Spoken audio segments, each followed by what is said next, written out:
Thank you for coming to tonight's meeting. Vanessa, please call the roll. Chair Davis, Here. Vice Chair Milliken, Here. Treasurer DeVarty, Already here. Secretary Hatcher, Here. Trustee Fleming, Here. Trustee Mike Morton, Here. Trustee Milstein. Here. Hey, do I hear a motion to approve the agenda? Moved. Support. All in favor? Aye. Thank you.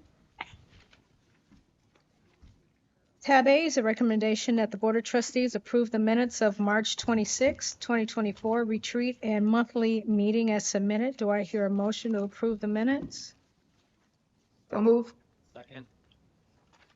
All in favor? Aye. Aye, thank you. Moving on to citizen participation, WCC Education Association. Ms. Fournier, help me out, please. Fournier, okay, thank you. Thank you.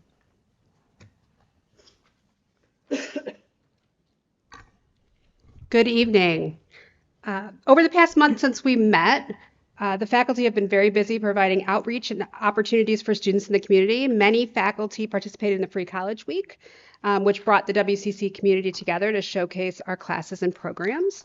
As part of Free College Week, my department, the Department of Communication, Media, and Theater Arts, hosted its second annual TEDx WCC, which nearly doubled in attendance this year. And we had even more because we were able to have the opportunity for Zoom. So that was terrific. Along with Free College Week, WCC also hosted the 2024 Michigan Community College Gender and Sexuality Conference.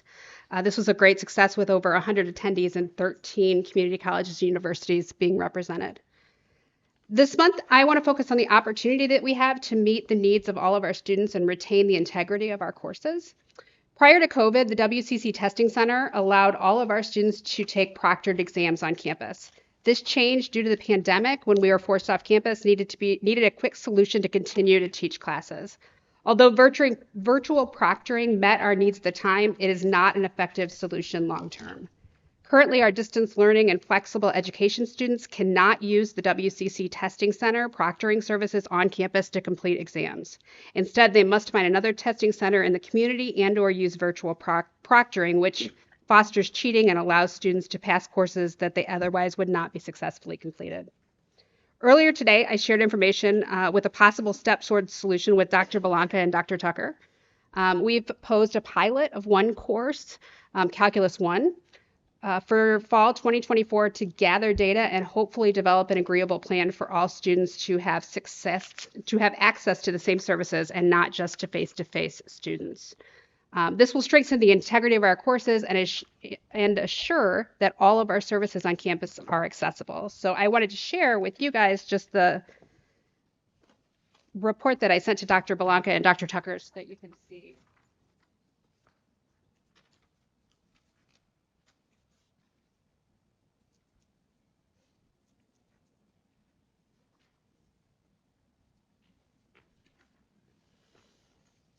The good news is that I've talked to Dr. Tucker and Dr. Belanca today through email and in person, and they were both very supportive of coming to a solution. So I think that we'll be able to find a workable solution. Finally, we're happy to report with the help of Vice President Jennings and Human Resources, we were able to settle the pending grievance and pulled the case from arbitration. So we're thankful for all the hard work of everyone involved. And just as the academic year is coming to a close, we look forward to continuing to focus on student success and accessibility throughout the summer and come into fall. Thank you. Thank you very much. Vanessa, were there any written communications? Thank you. Moving on to special reports, the Michigan Association of Broadcasters Student Broadcast Awards, VP Tucker.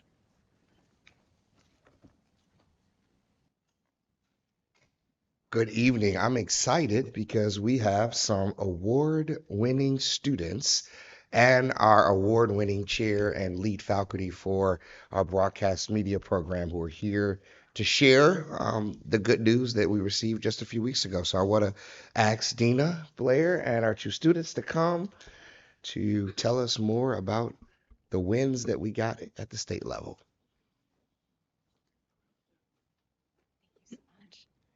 Good evening. Thank you, Vice President Tucker. And again, good evening, Board of Trustee members, President Belanca, and community members. Today, I am thrilled to introduce you to the first and second place winners of the Public Service Announcement category from the Michigan Association of Broadcasters Student Broadcast Awards. This is Brandon Cooksey and Ryan Hoffman. Each year, our Introduction to Radio students, which are a part of the Broadcast Media Arts program within the Communication, Media, and Theater Arts Department, create radio production entries for submission into the Michigan Association of Broadcasters Student Broadcast Awards, as do all other 2- and 4-year colleges and universities across the state. We specifically focused on creating entries for the Public Service Announcement category, which requires a unique 60-second production that is written, recorded, and edited by the students. The entries are then judged by industry professionals and receive critiques from those professionals on the creativity and the overall production value of the entry. It is a great way to give students real feedback from those that actually work in the industry. The top 3 scoring entries are announced in March, and the ranking of the winners are announced at the annual Student Broadcast Awards luncheon in April.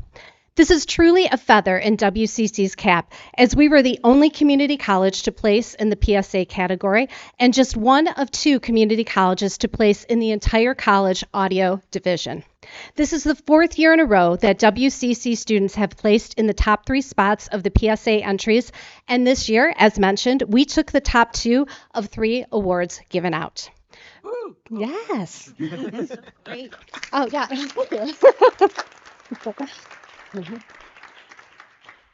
Brandon Cooksey took first place with his Hold Fast, Check for PFAS PSA, and Ryan Hoffman took second place with his PSA titled Human Trafficking. Both productions used music, sound effects, and the written word to create powerful messages that were worthy of these awards. Myself, along with the entire Broadcast Media Arts program and Communication Media and Theater Arts Department, are incredibly proud of these students. I would be remiss if I did not give a big thank you to Chris Harris, who is a part-time instructor in the Broadcast Media Arts program, and Ryan Elke, who is WCC's Orchard Radio Station Manager, for their contributions to this successful endeavor. Thank you.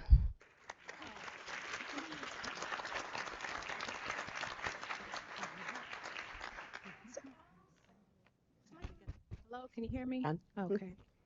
Thank you, I'm on.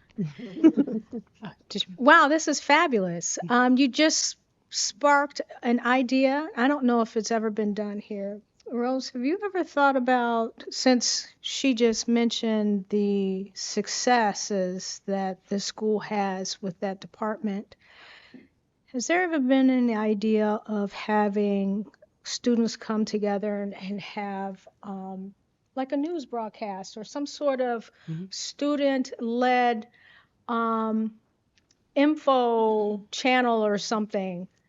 I mean, because this board meeting is on YouTube. Anybody can watch it. Is it something that would be a great idea, perhaps, down the road to do that? Since, I mean, he's got first place, he's got second place, but just all the students in general that are just killing it. And that shows a lot about the instructors like yourself, I would imagine, right? You know, that are guiding them in the right direction. So why not have something here at the school to really show that, hey, you know, we're not just doing it, we're actually doing it. Yeah. And people outside the campus here can see it when they come together and have just like little news forums or whatever. It could be, you know, day in a life as a WCC student. I'm just shooting the stuff right now, but I think that would be something that's would be kind of exciting. Thank you so much for that idea. I mean, this is something we could definitely look at doing over our radio station, WCC's Orchard Radio. So it's definitely a fantastic idea that we can explore 100%. Well, it'd be good to explore it with Vice President Tucker. Yeah, that'd Yes, be awesome. absolutely. I would imagine that he's ready for new territory, and I think, you know, with his expertise, he'll know the direction in which would be the best for all of us. Thank you for that. Yes, I will touch base with him 100%. Find him. Go ahead, Trustee DeVarney.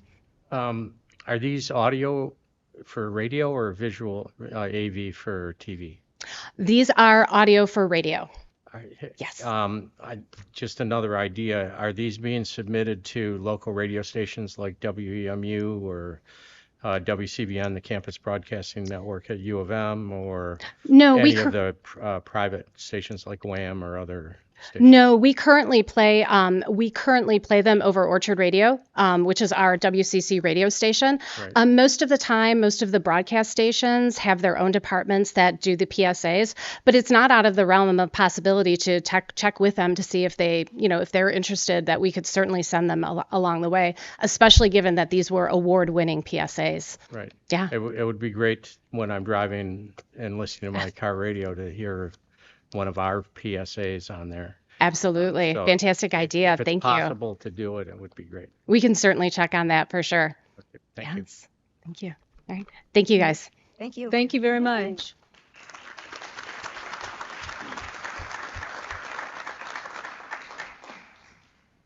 Okay, moving on to curriculum and assessment update. VP Tucker. Good evening again. Each year, we provide a report to the board of the hard work that our curriculum assessment chairs and committees do. And I would like to invite both Randy and Jessica, our chair of curriculum and assessment, to come and provide us the hard work they've done over the last year, along with their faculty committee members, as well as some things that are on the horizon. So, Randy, Jessica.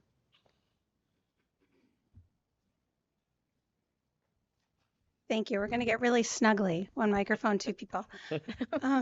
So thank you for having us here. We are so excited to talk to you about the work that we're doing. And before we started, we thought we'd point out, technically, we're on the front page. I don't know if you read this article, but this is actually about the curriculum and assessment work that we do. And there's a super brief synopsis, but we're going to kind of expand on that for you a little bit and tell you about the great work that we're doing. Yep, it's very nice to see everybody again. I had a chance to talk with many of you during graduation last year and kind of ask you some questions about how you experience this work that we're doing. How do you receive this and how do you look at that? So we're gonna review some things that we showed you last year a little bit, but hey, there's me. We're gonna show you maybe with a little bit different emphasis this year to let you know that when you get these proposals, these assessment reports, that sort of thing, just to see how many people have looked at this and vetted it and what that process looks like. And it's pretty intense. So in terms of our learning outcomes, which is what we have to do as assessment and curriculum people, we're hoping that today you're going to be able to recognize the core functions and collaborative processes used for CNA work at WCC, review evidence and documents of our continuous improvement efforts, and there we go. There's Twice. A third one. But the real takeaways, which we would translate to our students, are what do we do, how are we doing this year, and why should you care, right? And the pictures that we've included in this presentation are our faculty and staff that have worked on curriculum assessment this year. So you can see some smiling faces or people as parts of our process. There's someone I think. All right, so we're gonna very briefly go through the process, what it looks like if I'm a faculty member who wants to propose a new course, a new program. How does that start? They come up with that idea. They might drop into a workshop, but kind of the glue that holds us all together is our curriculum and assessment office at the college. We have some really dedicated folks in there. We have a team in there that works and sort of shepherds all this stuff through. And they're going to give them initial feedback. After that, you want me to just keep going? Go, keep going. All right. After that, it's going to go to the department chair. The department chair is going to then give feedback. The dean for that division is then going to see this stuff and then give feedback. It's going to go back to the CNA office. It's going to get taken apart by all the members of the team there. Including Ben, that's our director. Yep. Ben's here. And then it's going to hit us. Then that's the committee, and that's faculty, a large group of faculty administrators and staff who are then going to take this stuff apart word for word, line by line, and give our recommendation on to the VPI and the president. Then it's going to, at that point, there he is, that guy. a happy guy. Then that will then proceed on to the president. It's going to proceed on to you guys. And for new stuff, I believe it goes to the accrediting body after, if you guys give the final approval. So I guess I'm happy to do. happy. It's like, wow, that's great. And then very quickly, all that stuff then gets assessed. So there's this cycle where, okay, we created this stuff. Is it working? How is it working? How do we improve? And it's a continuous cycle, and it's pretty much ongoing. We're happy to answer any questions about that. We don't go too far into the weeds with that. So we love coming up here and bragging about our numbers because those are important. They don't tell the whole story, but they do tell sort of the volume of things that we do. What does this mean in a concrete way? This year so far, 151 course, 37 program reviews or changes. We've assessed, we've looked at whether 122 courses were working. We've generated 33 new courses and 12 new programs, which you certainly have had a chance to look at. We've run over 30 hours of workshops. We have had 23 committee meetings. It's a lot. Which is a lot. But the work goes on. And so just to give you a historical perspective, which I don't think we've done, this kind of shows you since we really, really dug into this work 15 years ago or so, you can see that this stuff has improved massively, but it doesn't really tell the whole story. If you guys went and looked at these documents, we're very confident you'd be able to read them and they would be sensible and accurate, which is pretty cool. Anybody could. And so... And the reasons that we really care about this are student learning.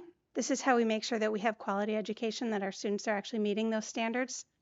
It allows us to do continuous improvement because no matter how great we are, we can always improve. And it encourages reflective practice on the parts of faculty members as well as college leadership to look at what our courses, what our programs are offering, where we'd like to do things differently, where we're doing things well. And then also, obviously, for accreditation, right? The HLC is a big part of that process for us, and we're really excited because our work actually led us to be invited to be speakers at the most recent HLC conference in Chicago. And we were super pumped because we had I appreciate it looks empty now. We didn't have the wherewithal to take a picture, but almost 500. It's not empty. I know, almost 500 people came to see us speak. From across the country. And this is at colleges, universities, all across the country because we are doing really, really good work in this area. And one of the things that I think makes us leaders is because unlike a lot of institutions, we have been able to shift our culture. And that is a difficult thing to do, right? So we have gotten assessment work into the fiber of what we do. We've identified stakeholders and created systems that actually make this work sustainable. Which makes a big difference. When we talk to peer institutions, they're struggling to figure out how to get faculty involved. Who owns what? How to make it an ongoing process instead of something that happens once every few years.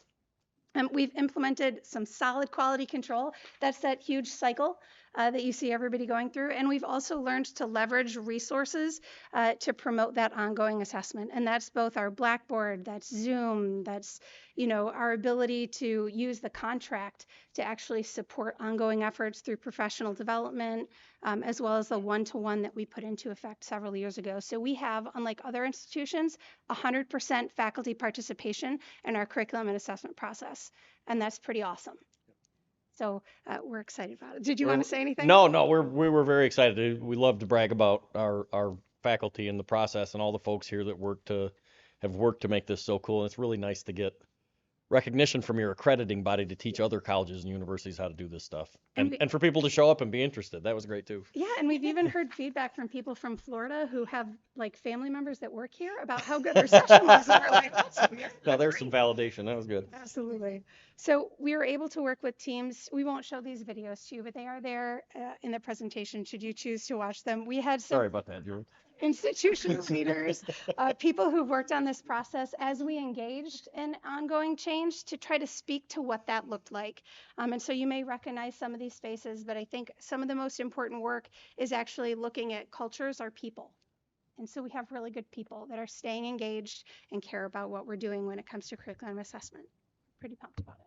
So what questions do you have for us? Trustee Hatcher? I'm always impressed with the faculty who are 100% involved in this, but how much of that participation is due to the fact that it's contractual? That And helps, do other schools right? do other schools have the contractual motivation that we do? They don't. That's why we're kind of leading, right? Right. That's really impressive that Because that's when the participation really jumped, is when you kind of had to do it for your paycheck. It doesn't And- necessarily mean you love it. It means that you have No, to do but it. we're doing it and we're doing it well. Yes, you are. and we've had a lot of leaders come in and committee members over the years, and so we're getting that buy-in. And so there's always going to be people who are less excited about assessment, but there's lots of people that just consider it part of what we do and look at their classes as opportunities for ongoing and embedded assessment instead of something separate.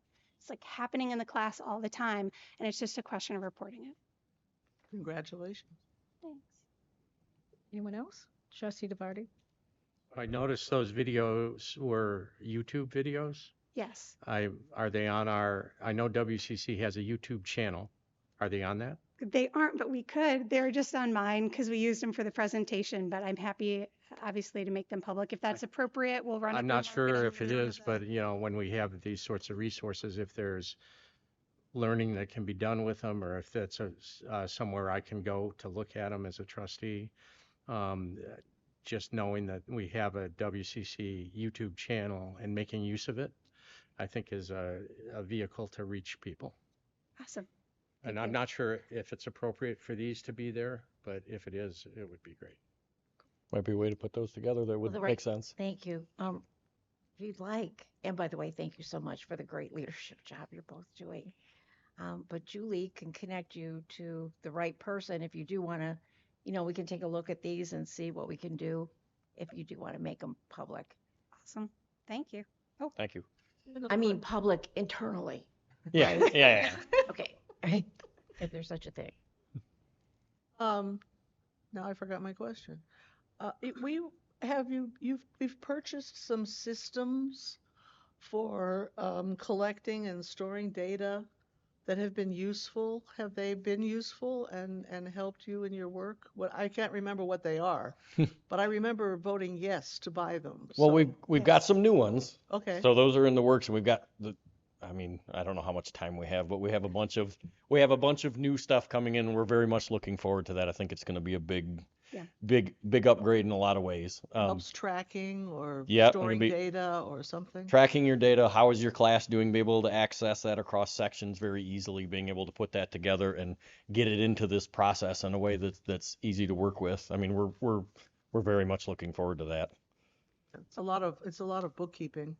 It is. And we're really lucky because faculty are doing a lot of the individual data collection for their courses, and we're leveraging our LMS system to support that. And our plan is to continue to do that in the future. So we have a system for the administrative piece, and then we have, we're building and leveraging existing systems for our data collection. So kind of two. So Canvas, for instance, that you guys voted for, Yeah. and Will that be Course helpful? Course Leaf would be the other one maybe that you might be thinking of, which is on the administrative side, which is we're really excited about. Trustee Milshine?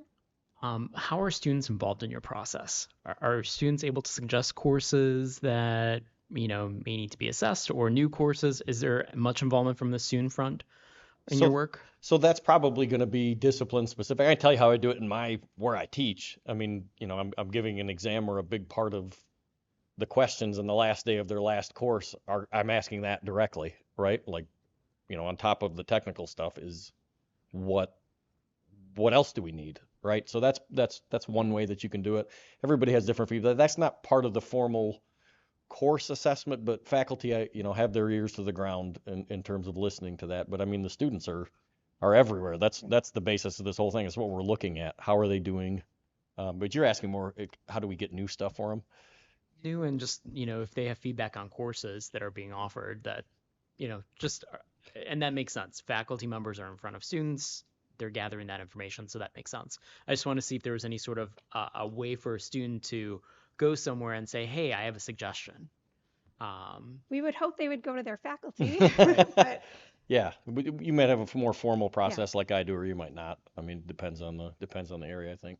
Depends on whether the suggestion is get rid of that faculty member or have more faculty like that. Depends on which you'd like to do. Thank you. What else? Great, thank you. Thanks for your Appreciate time. Thank you. the report. It was very good. Okay, moving on to C for special reports. If Dr. Belanca, she'll speak on the IT annual update. Yes. Hello. Hello. Is this? Can they see this on their screen? Okay, well, I'll turn it a little bit after. Trustees, you may recall. Microphone. Oh, no. Hold on, he has a mic for you. Okay. All right. Yeah, that's This is better. to you. You may recall that was this 2019. We had a meeting and it was an IT retreat where we talked about the state of IT at that time. And at that retreat, we had an assessment about where we were as a college, and through research and looking at data, where we needed to get. And it was in a dark room. I remember it was a dark room. It was at Weber's. Do you remember it? Where we had that retreat. Well, it's 5 years now since that time. And every year we do present to you at this time of the year an update on IT. So this evening, we'd like to give you an update on IT, the whole infrastructure that keeps this college operating, other than the faculty and the staff and everything else. So with that, I would like to bring up Julie Morrison, who is going to share the process with you. Oh, you want Yeah. No, I'll use this one. Good evening, everybody. So as President Belanca has been introducing, the board behind me represents what we did at this retreat in March of 2019, just almost exactly 5 years ago. And we had our graphic facilitator, who has done this for us for our strategic plans as well, come and facilitate visually as we had this pretty long and intensive discussion about the infrastructure that supports student success. And the student success part of that is incredibly important, and the infrastructure part of that title is also incredibly important. That retreat really involved us as a group talking about how we can ensure student success by advancing technology and really looking at technology as part of the fundamental infrastructure of the college. Oops. So I'm going to give some context here before we bring up CIO Turner and talk a little bit about the retreat and some things that we talked about then and things that have evolved since then. So this was a kind of a spare version of the agenda we used in March of 2019. We talked about technology trends then. We talked then and now. Back in 2019, we were talking about trends in technology. We were talking about how we might need to change technology infrastructure to meet our needs, including operations, instructional and academic technology, and student success support, and public safety systems. And this is just part of what we discussed. And finally, we had a long discussion about IT security and how to make sure that that's adequate for the college. So I'm taking you back to 2017. This was something that we presented in 2019. We wanted to see kind of the evolution of technology, and this was provided by EDUCAUSE. EDUCAUSE is kind of the premier nonprofit association for higher ed IT matters. And every year they do a top 10 IT issues report. And this was 2017, and we presented this to show that there had actually been evolution from 2017 to 2019. And in 2017, we were really looking at these broad themes. EDUCAUSE is part of their top 10. And you can just see the kind of the buckets there of successful students, IT foundations, effective leadership, and data foundations. And this, as you're going to see, really did evolve over time. So we also looked at the EDUCAUSE top 10 IT issues for 2019 at the retreat. And I'm not going to read these word for word. We'll kind of go through them quickly. But this is really what we talked about is the emerging issues that we needed to address 5 years ago. Information security strategy, so addressing risk, student success, which you're going to see come up again and again, serving as a partner on campus to achieve student success initiatives, privacy, safeguarding everybody's privacy, really, and accountability for protecting data. Student-centered institution, using technology to advance student-centered and experiences across the campus. Digital integrations, that means all of the various aspects of IT working together. Data-enabled institution, making sure that we're able to use data effectively for decision-making with IT's help. Sustainable funding, developing funding models to ensure that IT could be sustainable regardless of budget constraints. Data management and governance, implementing effective data governance practices so that data goes into the hands that need it. An integrative CIO, and by that they meant making sure that CIO leadership was strong within an institution and an integral part of the institution. And then finally, higher ed affordability and aligning IT with those goals. So that brings us to 2024. And in looking at the EDUCAUSE top 10 this time around, you'll see it looks a little different. And you can imagine why. A lot has changed in 5 years, not least COVID, which completely upended institutions and really fundamentally changed the way students learn, the way faculty teach, and the way we all do our work. And so you can see that for 2024, EDUCAUSE's top 10 issues for IT really focus on resilience. So how technology and data can be used to advance resilience in mission, operations, and finance. And they define that institutional resilience. I'm going to read this part. Being able to anticipate, respond to, and adapt to rapidly changing circumstances to maximize opportunities and minimize consequences of unforeseen events. And finally, a quote, this is also from EDUCAUSE.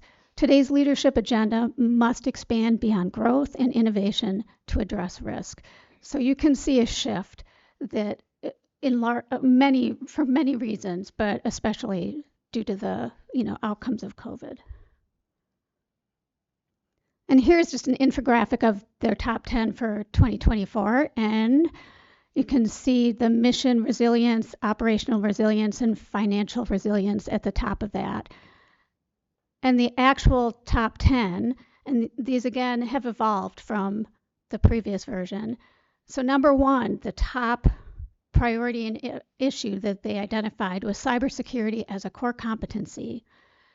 And then driving to better decisions, still improving data quality and the use of data on campus. The enrollment crisis, this is not something we saw before. So using data to empower decision makers in enrollment. Diving deep into data, so leveraging data analytics and your IT operation to give you insights to improve student success. Administrative cost reduction, which means streamlining processes and technologies.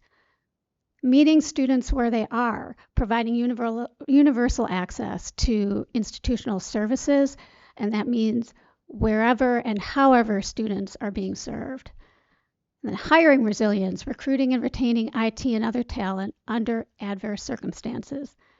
Financial keys to the future, using technology and data to help make tough choices.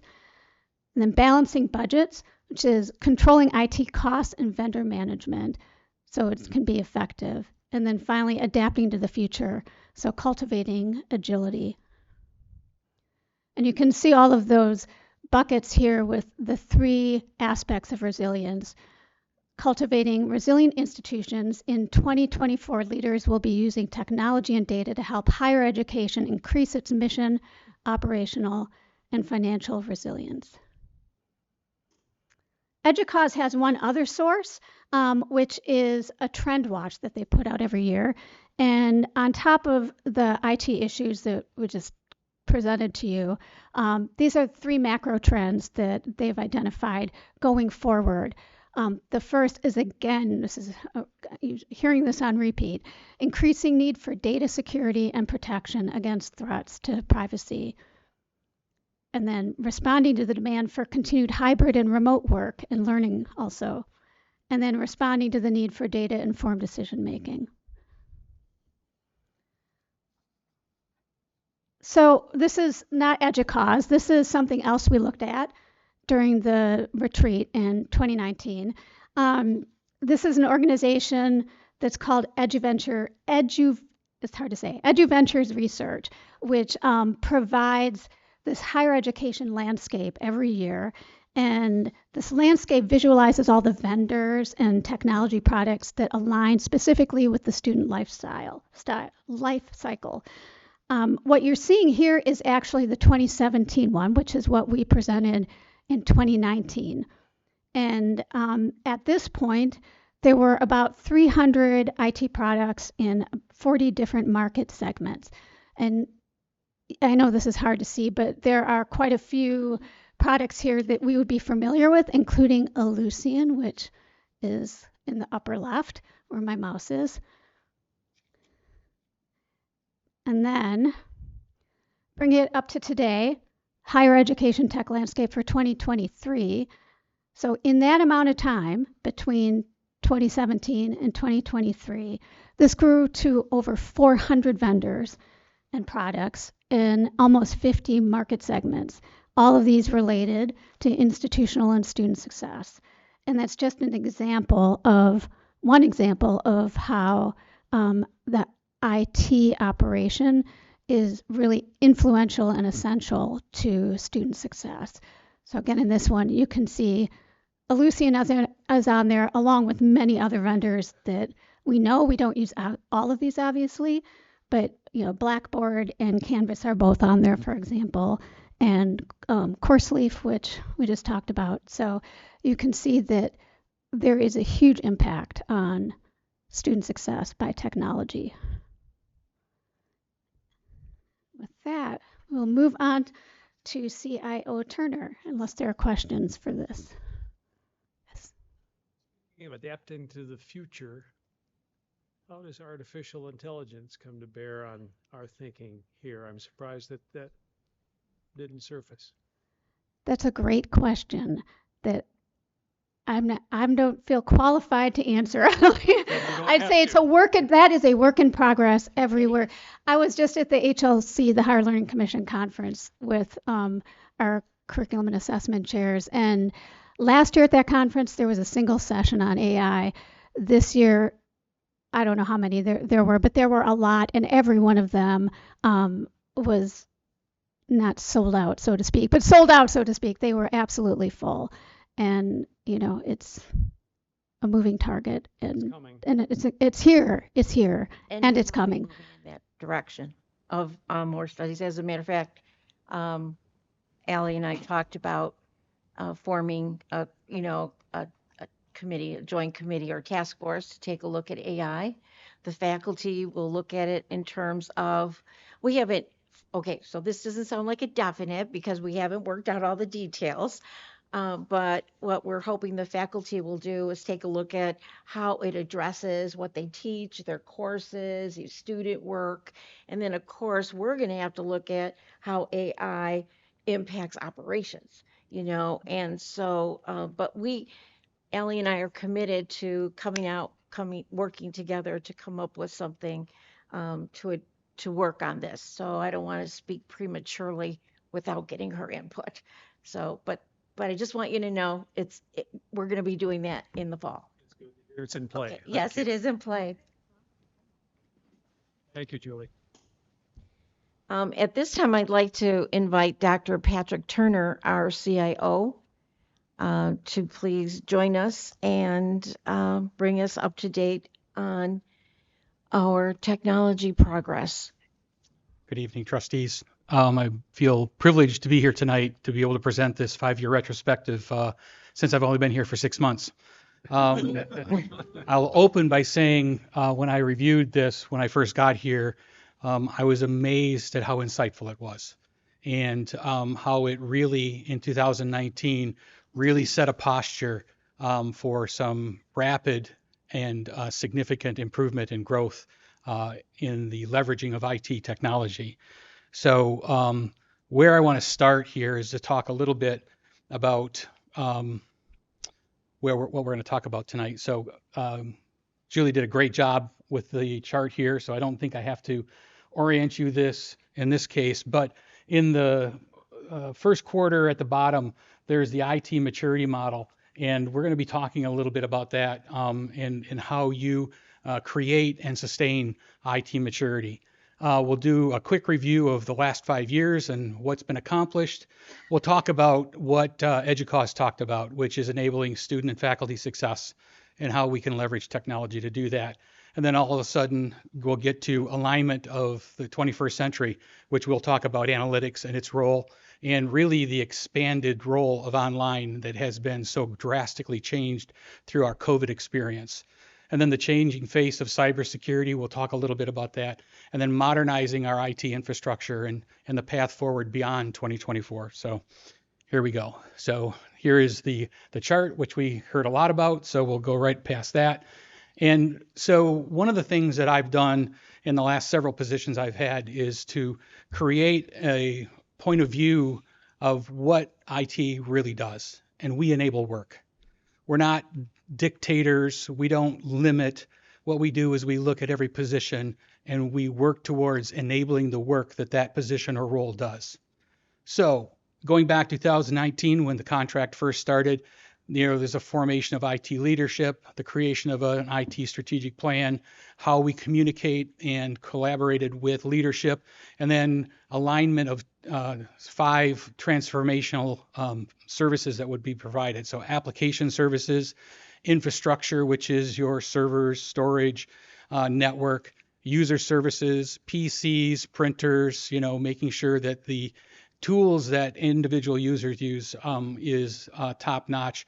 Security operations, which as EDUCAUSE showed was so vitally important with the success and sustainability of enterprises going forward. And CISO, Chief Information Security Office Services, which sets a strategy for cybersecurity.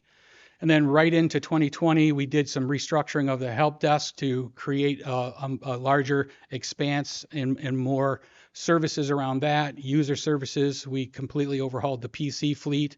We did some upgrades to Banner and made it current with what was currently available.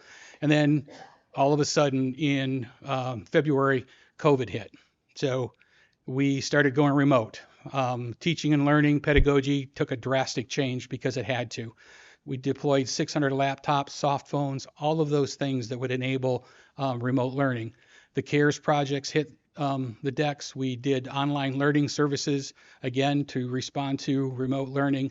We completed an overhaul of the website, and we introduced a SARS, which is student appointment scheduling, which became even more important with remote learning.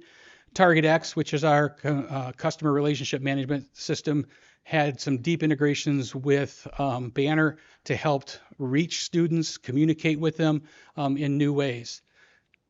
Enter into 2021, COVID still in full effect. So we had laptop check-ins and check-outs. We had to improve our Wi-Fi across the campus so that we were accessible not only inside buildings but outside buildings. We implemented fiber for a faster network. We improved our phone systems, primarily in the area of our help desk menus, to make sure that we were getting faculty and students talking to the right people in a timely manner. Cybersecurity took on a different role as we went from protecting things inside of our campus to remote situations where workers were remote.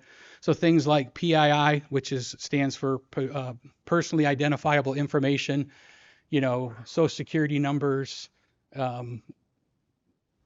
driver's license numbers, student IDs, financial information, a whole host of things that needed to be watched over in a new way.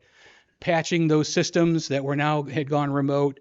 Multi-factor authentication was another addition from a security standpoint, making sure that when people were coming into campus resources remotely, that we could properly identify and limit access. We started scanning systems for security issues to protect the assets of the college.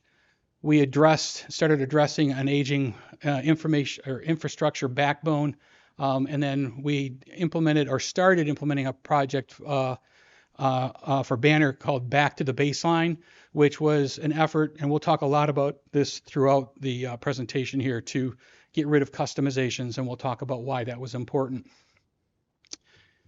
Moving into 2022, we did a significant upgrade to this facility, upgrading its technology and its usefulness to the campus.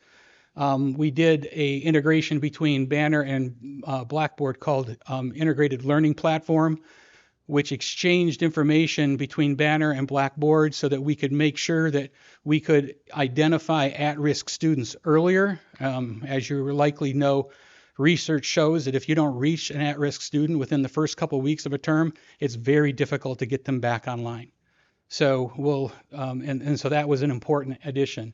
Again, back to the baseline, we engaged a product called Argos to redo our legacy reporting to make that faster, more reliable, more maintainable. We did classroom technology upgrades. We made sure we were still staying relevant by adding what was becoming important with the advent of autonomous cars, so on, and the cybersecurity components within the auto industry. Our car hacking lab was introduced. We started teaching data center and networking classes and giving tours of our own data centers to show what proper data center construction looks like. Again, more focus on cybersecurity, more multi-factor authentication. CrowdStrike is what's called an EDR, an endpoint detection and response capability. Again, looking for those vulnerabilities. We did a lot of scanning of our systems and data, looking for potential areas where we could be breached. And then we retired old technology. Windows 7 went by the wayside. RHEL 5 was an aged Linux operating system that was removed. And then we introduced help desk metrics back in 21 and started managing and optimizing our help desk services based on those metrics. Moving into last year, 2023, we upgraded to Windows 11, upgraded our login systems, where we'll talk more about that throughout the presentation. We planned for what's referred to as hybrid cloud. And hybrid cloud is a mixture of on-premise IT technology and cloud-based technology. So as we get to the norm, the new norm being remote workers, you have to be both. You have to have on-prem resources, and with the advent of SaaS, software as a service, where some of your main applications like Banner, like our LMS, Blackboard and Canvas, like Office 365 move into the cloud, you have to take a fresh look on how you do security, right? So we did a network redesign. We're updating our compute and storage, and then more back to the baseline. And we're going to talk a little bit about these throughout the presentation. Decustomization, getting rid of custom code, better integrations with third-party applications, to the point where we can start getting to real time. And real time, when you talk about analytics, machine learning, AI, becomes extremely important so that you can work on data that is trending now, so that you can make data-driven decisions at the point at which they're relevant. And then we're preparing for student MFA. We're not there yet. We've just run a few pilot groups. And now moving into the future, planning for analytics. That is a strategy that we can and will reach. Expanding the scope of online, adding the new LMS Canvas, resurrecting and improving our enterprise monitoring. This is a strategy that we'll be using to engage business units to help them understand the impact of change, as well as prioritizing the work that we have in front of us. We've added some additional improvements to help desk for both faculty and students, emphasis on ITIL-based industry standard change enablement. So again, making sure that we're reaching out to the business units for those priorities and scheduling. Plan for cloud phones. This is the latest and greatest evolution of phones. So teleconferencing and telephony have now become integrated and merged.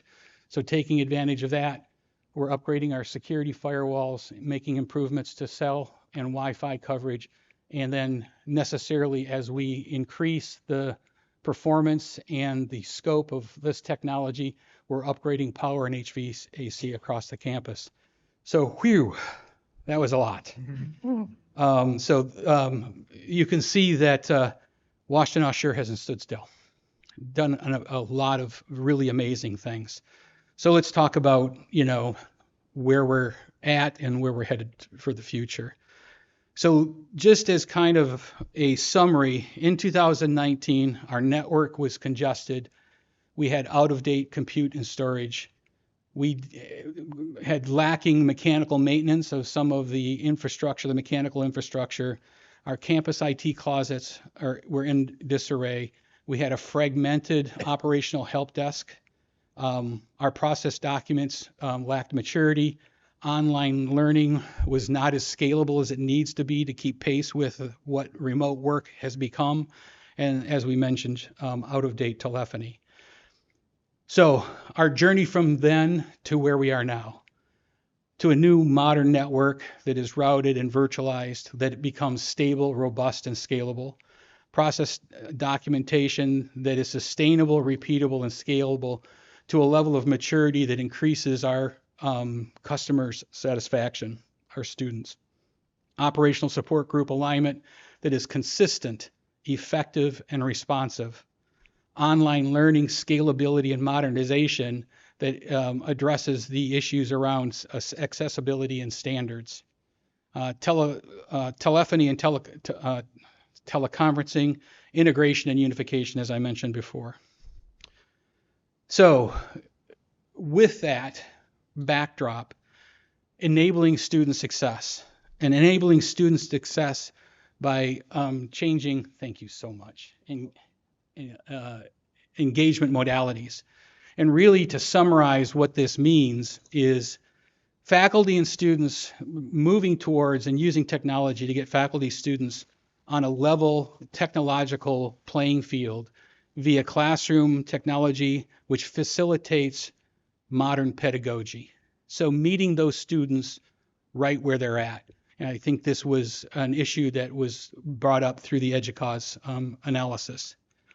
Work with faculty on classroom technology to prepare for today's jobs. We have over 30 industry advisory groups, and there are other initiatives to make sure that the curricula and the offerings of Washtenaw are relevant and stay relevant. Moving towards this new modern LMS, again, this will help us to standardize, to be able to scale online, with a reputation of predictability on how we approach our curricula, our content, that will help us, again, meet those students where they're at.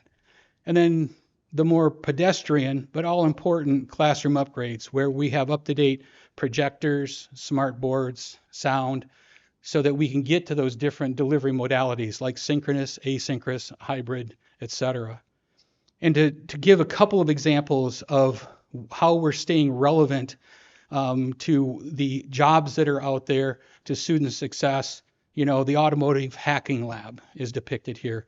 3D printing, one of the most amazing incidence of the use of 3D printing is for surgeons who are having to do major surgery on malformed organs where you can't practice that operation.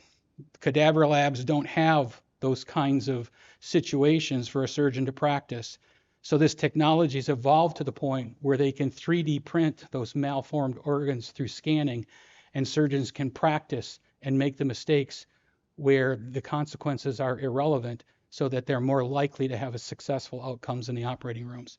And then esports. Esports has become a huge industry. It also is a burgeoning incubator for IT workers, industry workers.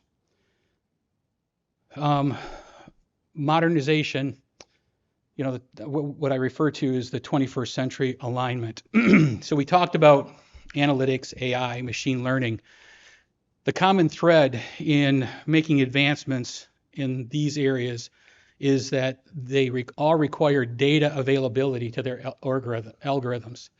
And when you have data that is captured in separate systems, we refer to them as data silos, then the computational intensity of bringing that data to those algorithms is inhibited.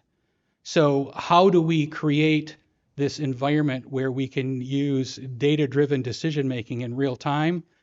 We talked about decustomization, eliminating data silos, creating high-speed integrations through the use of application programming interfaces. These are all things through the Argos project, the Ethos API, and the Back to Baseline project that we are moving towards so that we can get to this 21st century alignment in analytics. And so one little definition I wanted to, hybrid cloud, I just wanted to remind you, this is because we have now engaged in and embraced SaaS, software as a service, some of our core applications in the cloud, while still having applications on-prem. That's where you're in this hybrid situation where you have both on-premise resources and cloud resources. So then next, we move to 21st century alignment through online. So Canvas and the related services. So the successful enablement of this new technology is really an exercise in consistency of the course environment. Similar scoring structures, the layout of the content, how you communicate with the faculty. When that is the same for each and every online course, then your online presence is easier to grow, to expand outside of your particular geographic region. The other alignment around this 21st century point of view for online is something called retention analytics. So we talked about this earlier through the EDUCAUSE and through some of the other presenters here, where using analytic algorithms, how much time a student spends in the LMS, are they doing their homework assignments, what kind of grades are they getting, and a whole host of other things that can be brought to bear, like the various challenges, travel challenges, food challenges, housing challenges. All of these are real world issues related to meeting the students where they are at, bringing that to bear and understand when students are struggling for whatever reason. And then supporting those multiple delivery modes, you know, being able to deliver courses in the manner in which individual students want to receive them, whether that's synchronous or asynchronous, etc. And then supporting the student and faculty, we talked a lot about, and we're going to give some details around this particular issue, the help desk training, the knowledge bases that the help desk staff use, issue escalation being done in an efficient manner, using technology to help support those frontline help desk staff. I have one example here called DEX. It's Digital Employee Experience. Very quickly, it is a technology that reaches out into our network, and it will grab between 800 and 900 data points every 60 seconds for every computer in our fleet. It loads it to the cloud, it runs analytics AI on it, and then it brings up a dashboard for a help desk staff. When you're calling in, they get a dashboard that tells them how your environment is performing. This is an example I love. Hello, Mr. Turner. I notice your computer's running slowly. Well, yes, it is. We noticed that you installed the ask.com toolbar about 2 weeks ago, and your CPU has been spiking ever since. Would you like us to uninstall it for you? Okay, so that takes us from a situation where someone calls in and we play 20 questions to try to figure out what their problem is, to being able to be proactive the instant the phone is answered. So this is what technology can bring even to that help desk environment. And then driving improvement by looking at metrics. And specifically, we're going to talk about that. So let's talk about help desk. So help desk, we've continued to provide 24/7/365 help desk support. We've handled and closed since August of 23 to March of 24. This meeting usually happens in July, so we only have 10 months, but 13,000 tickets. And the quality ratings, we offer a 3-question survey from 989 participants of 4.7 out of 5. So we're providing high quality. And it's because we look at these statistics, these metrics, these KPIs, and we drive actionable changes. What have been some of those actionable changes? So help desk, this is since December of last year. We've added resources to the help desk. Our in-person service hours have been extended from 5 p.m. to 8 p.m. Blackboard academic support, after hours and weekend support has been extended. We did a major focus on faculty first call closure rates.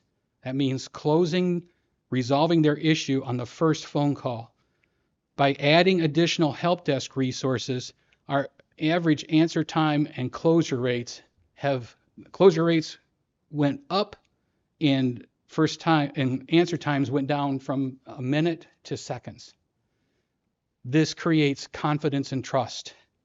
Faculty help request auto-create tickets to improve issue tracking and resolution. It's extremely important for us to be able to monitor and track the life cycle of an incident so that we can get these kind of analytic numbers to understand what changes need to be made. As a result, our help desk training has been improved to the latest standards. Our help desk knowledge base has been improved to increase the closure rate. And then our weekly coordination meetings with the various groups involved in help desk support are now focused in on metrics. And what are the metrics telling us?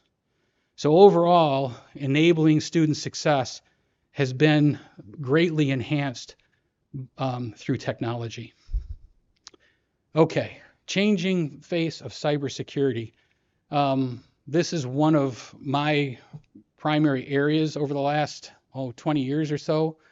But data security, we have to look at a widening level of threat and threat landscape. Cybercrime has turned into a multi-trillion dollar nation state enterprise. Much of the initial collection or compromise of data is automated, doesn't involve humans. So threat detection and more, moving to cloud firewalls. Why? As our footprint moves out into the cloud through SaaS, we have to provide security around our data everywhere, not just in our data centers, not just on our campus. Multi-factor authentication, we use a product called Duo. Multi-factor, or MFA, is the #1 protection against identity theft. Identity theft is at the root of cybercrime. Here's why. As soon as I have your credentials, I look just like you. There is no difference. So now, knowing that you're a bad actor becomes a whole lot harder. So if I can prevent that first compromise of the identity theft, I'm doing it really, really good. That's why MFA is so important. We just implemented a new identity authentication and single sign-on, which is cloud ready. Why is that important? Everything's going to the cloud. Our prior identity management system was designed many years ago for on-premise. Now we have something that is designed from its core to be in the cloud, and it's called Microsoft's Entra ID. Single sign-on. Now that we have to lock things down to the extent we have, single sign-on reduces the number of logins. Once your credentials have been identified, we can transport those between applications so you don't have to log in to every application that you use during your day. And then the next one helps with role-based privilege management. Privilege proliferation is a risk. When I go from being a faculty member to working in IT, I should have a different set of privileges. I should be able to access only a different set of tools. Well, when you do that by make mine look just like yours, and then I move to a new position, it's 9 times out of 10 when I move to the new position, the old privileges don't change. By making privileges role-based, when my role changes, my privileges change. So again, strengthening our security posture. Monitoring and alerts. This creates visibility into our systems. This is the way I put it. I don't want to know that there's a problem with a system after it's already impacted user services. I want to know about a problem when a system is thinking about having a bad day, when a process locks up, or a database thread fails. So this modern system called SolarWinds will be monitoring thousands of points of system performance so that we can find and fix any kind of issue before it becomes service interrupting. Just as a small portion of some of the tools we use, Spherion is for vulnerability scanning, looking for vulnerabilities for our systems that are recognized as problems so that we can go and fix them. CrowdStrike, I talked about, is an EDR, endpoint detection and response. We use that also on our servers. Splunk, event correlation. There's methodology, very advanced methodology, where I take a very benign, non-threatening event and I combine it with other non-threatening events, and in combination they become malicious. So by doing event correlation, we can find that series or pattern of events so that we can protect ourselves from those higher order threats. Microsoft's Defender is specifically for our endpoints. We talked about SolarWinds for incident visibility and more. So this is cybersecurity. Now, what about physical security? Obviously, we all know about the stories on campuses across the U.S. So physical security is extremely important. So we have what we refer to as a security camera project, improved infrastructure. So we've added a lot of fiber optics for high-speed networking for the growing data needs. We have separated our network for our security system from our data systems to protect our security, our physical security video data, so that it is less vulnerable to compromise.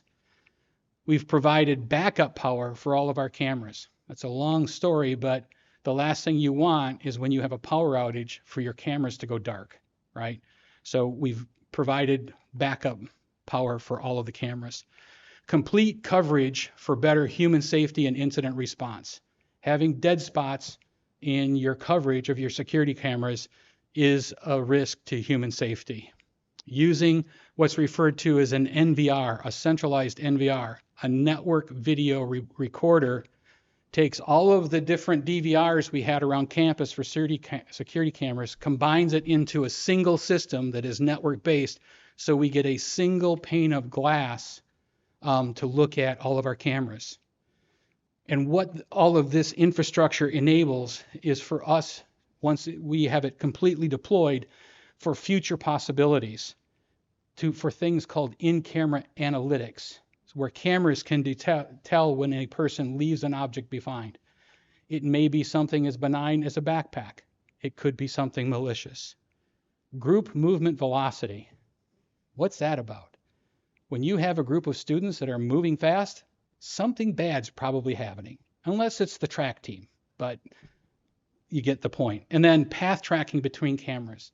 When you have disparate cameras and you're tracking a subject through a camera and they leave the field of view of the camera, how do you know which camera to look at next? A lot of times they're all just named in sequence in the order in which they were installed. So there's technology analytics that go, okay, that subject that you were tracking has just moved into the field of view of this camera, and it pops up. So again, technology helping us keeping our campus more safe. All right, take a sip. Physical security lockdowns. Public safety can lock down a building when they have reason to believe that there's a threat. This same system allows us to have more granular control of the access to rooms, buildings, and it gives us logging as to when individuals are moving through a card access point. Okay. So now let's talk about infrastructure. And I am coming in for a landing, I promise. Preparing for hybrid cloud. This is that definition I gave you, both on-premise and cloud infrastructure. And I think this says it all. Software as a service is growing. We have to have the ability to manage and secure this extended campus network into the cloud. More capacity. It's always about more capacity. A lot of, that power backup, I talked about cameras. There's a technology that's called PoE, Power over Ethernet. So rather than having to plug in each camera into a plug in the ceiling that may or may not be on generator, we run the power from the switch in my data center to the camera, and those are all on generator. So that's how we create this backup power for our cameras. It requires more power in my data center because now I'm not only powering that switch, I'm powering all the cameras connected to it. Upgrading cooling for data centers. I love this one. So when you think about a data center, and I think about them a lot, think of it as an oven and a refrigerator. That's what it is. We have all these devices that are creating heat and we have to cool them. And for every watt of power I use for all my IT devices, I need a watt of cooling. So as we increase power, we have to increase cooling. Modern networking in a virtual world, segmentation, encapsulating things so that they are only exposed to the risk necessary. Again, as we expand everything outward, segmentation becomes important. Improved Wi-Fi and cell coverage. Anybody you ask around here is applauding for that one. And we have engaged and know exactly the strategy that we're using. We are doing what they call heat map surveying of our Wi-Fi. Literally, you get a map of your floor plans that will give you green and red zones. Red zones means you don't have very good coverage. And then the software that understands where walls are located and the permeability of Wi-Fi signals through those walls will tell you how to optimize the settings for all your access points so you get better coverage without having to invest any more money. There's for cell coverage, DAS, digital antenna systems. They are deployed in this building for increased cell coverage. We have a lot of concrete. Cell signals don't like to go through concrete. So we're going to improve cell coverage by deploying DAS across the campus. And then we talked about modern security. There's this concept of zero trust. This will be the last definition I give you. Used to be in networking where you had firewall rules. Every packet of information passed through every rule. And if it got through all the rules and none of them applied to that particular piece of information, the default was any, pass it through. Now, if it doesn't specifically get permitted to be transmitted by a rule, at the end, it's blocked. Zero trust. So it's a completely different strategy for security. Okay. Keeping pace with the technology. Best practices, stay ahead of the trends, transparency and visibility. What we know is technology moves so very fast that we cannot be the ones that decide for the business what we work on first. That has to be a collaborative effort with the administrators and business departments of this. So yes, we can tell you what's the best of the best, but what we do first and when has to be dependent upon the priorities of the business. And so that's one of the reasons why the path forward, keeping pace with technology, I can do that with my eyes closed. But making sure that what I'm doing aligns with business strategy, that part I need help with. Again, server storage, networking infrastructure, replacing the failing telephone cloud with cloud-based system. We talked about cell coverage, Wi-Fi, new firewalls, ongoing cybersecurity improvements, creating sustainability standards, IT maturity, and then continuous improvement. So let's talk about maturity. So that I told you about IT maturity in the bottom here. So these scales, and there's a lot of them, these is how we score ourselves.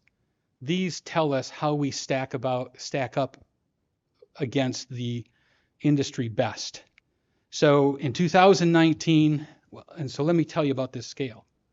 The vast majority of all IT organizations are at level 1, disarray, meaning that they do things as they feel the need or they implement technology because it sounds good.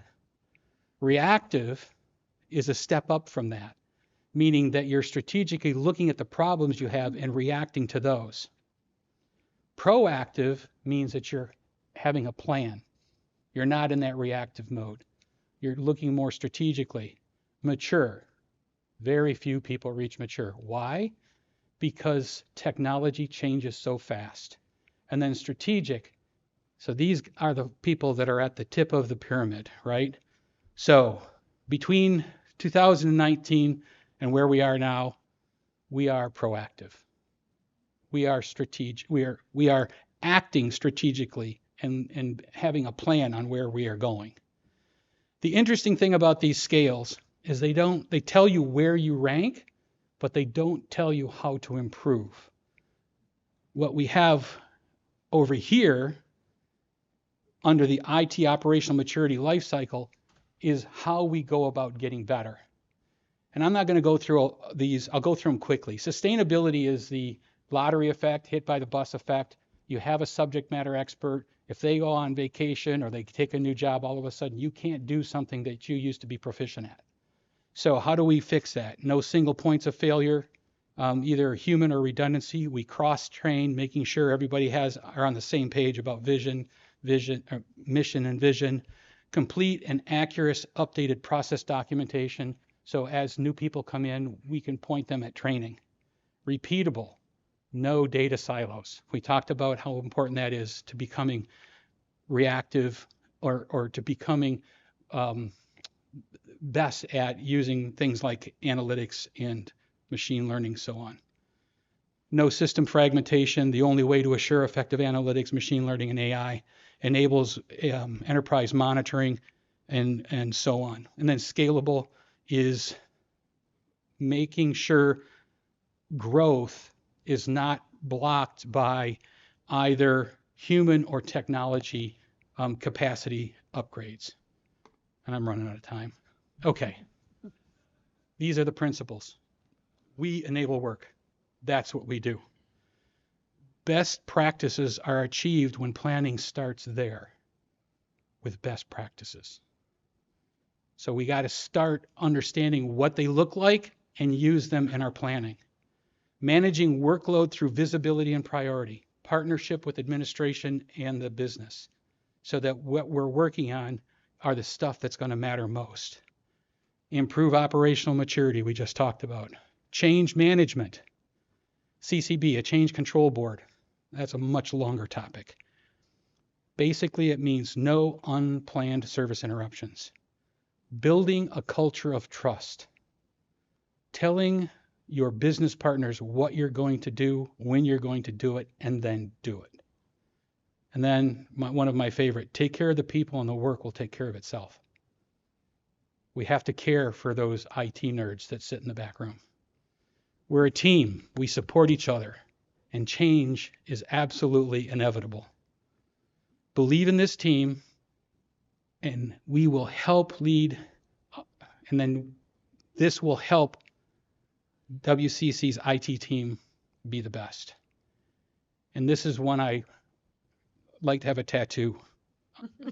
We not only deploy successful technology, our main focus is to deploy successful users. And that's it. Thank you. And sorry it took so long. No, it's Very good. outstanding. Thank you. A couple, but I'll let. Yes, no. Go ahead, Trustee. Anybody first? Okay. Fleming. I have a question about the cellular signal amplification products. Yes. Do they still depend on vendor provided equipment from Verizon, AT&T, Sprint, et cetera, or is it more generic now? Now the equipment is generally available, and there are a lot of vendors out there unaffiliated with particular carriers. Okay. So no, we will not use a Verizon or Ameritech or T-Mobile. Okay, good, because DAS system. years ago you had to get their specific equipment Yeah. to amplify the signal, but Yeah. now they've genericked it a little Correct. bit. Perfect. Correct. Yeah. That'll be much more cost effective then. Absolutely. Second question, for the future plan for security camera video analysis, that's going to rely a lot on AI to watch that video screen and send you an alert when it sees a particular movement. Yep. I have not been very impressed with my home security AI.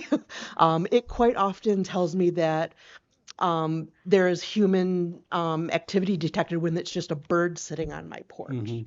So that's commercial, that's consumer grade equipment. But I'm just wondering, what have you seen commercial grade equipment, and have you been a little bit more impressed with it, or has it got a ways to go? Yes. So, and again, a lot of these analytic algorithms now are built right into the cameras. So one of the reasons why the consumer grade stuff is because it's run in software, and the resolution of the camera can have an impact on it. So there's a lot of factors.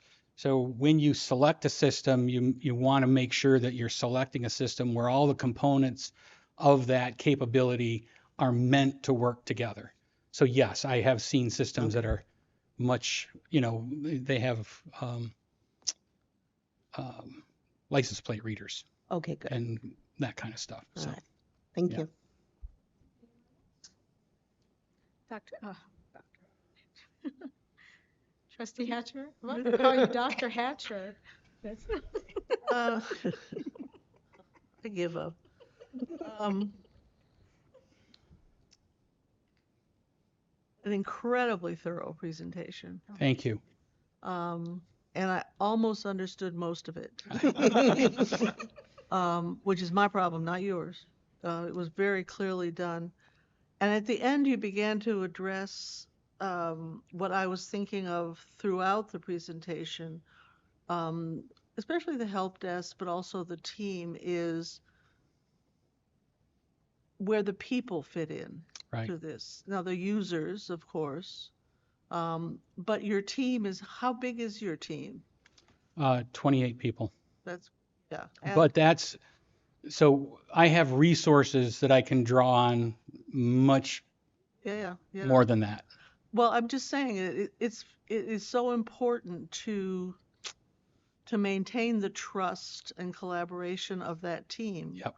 In terms of your infrastructure, your information keeping, your what am I trying to say? How you do stuff gets passed on, right, and kept by those people, as well as your help desk. I mean, I had an occasion to use the help desk this week, and the voice and attention of that person is very important Yes. to whoever. So I'm glad you mentioned that towards the end about the team. And in the midst of all the technology, I hope you keep the people in mind. One of the things, so I've been doing this for 45 years, and I used to be very transactional and often questioned why I wasn't doing better.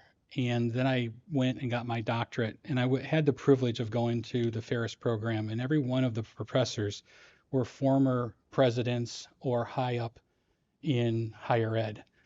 And absolutely every single one of them were relationship-based folks. Mm-hmm. And it was an astounding wake-up call for me that take care of the people and the work will take care of itself. Mm-hmm. Earn their trust. Listen to them.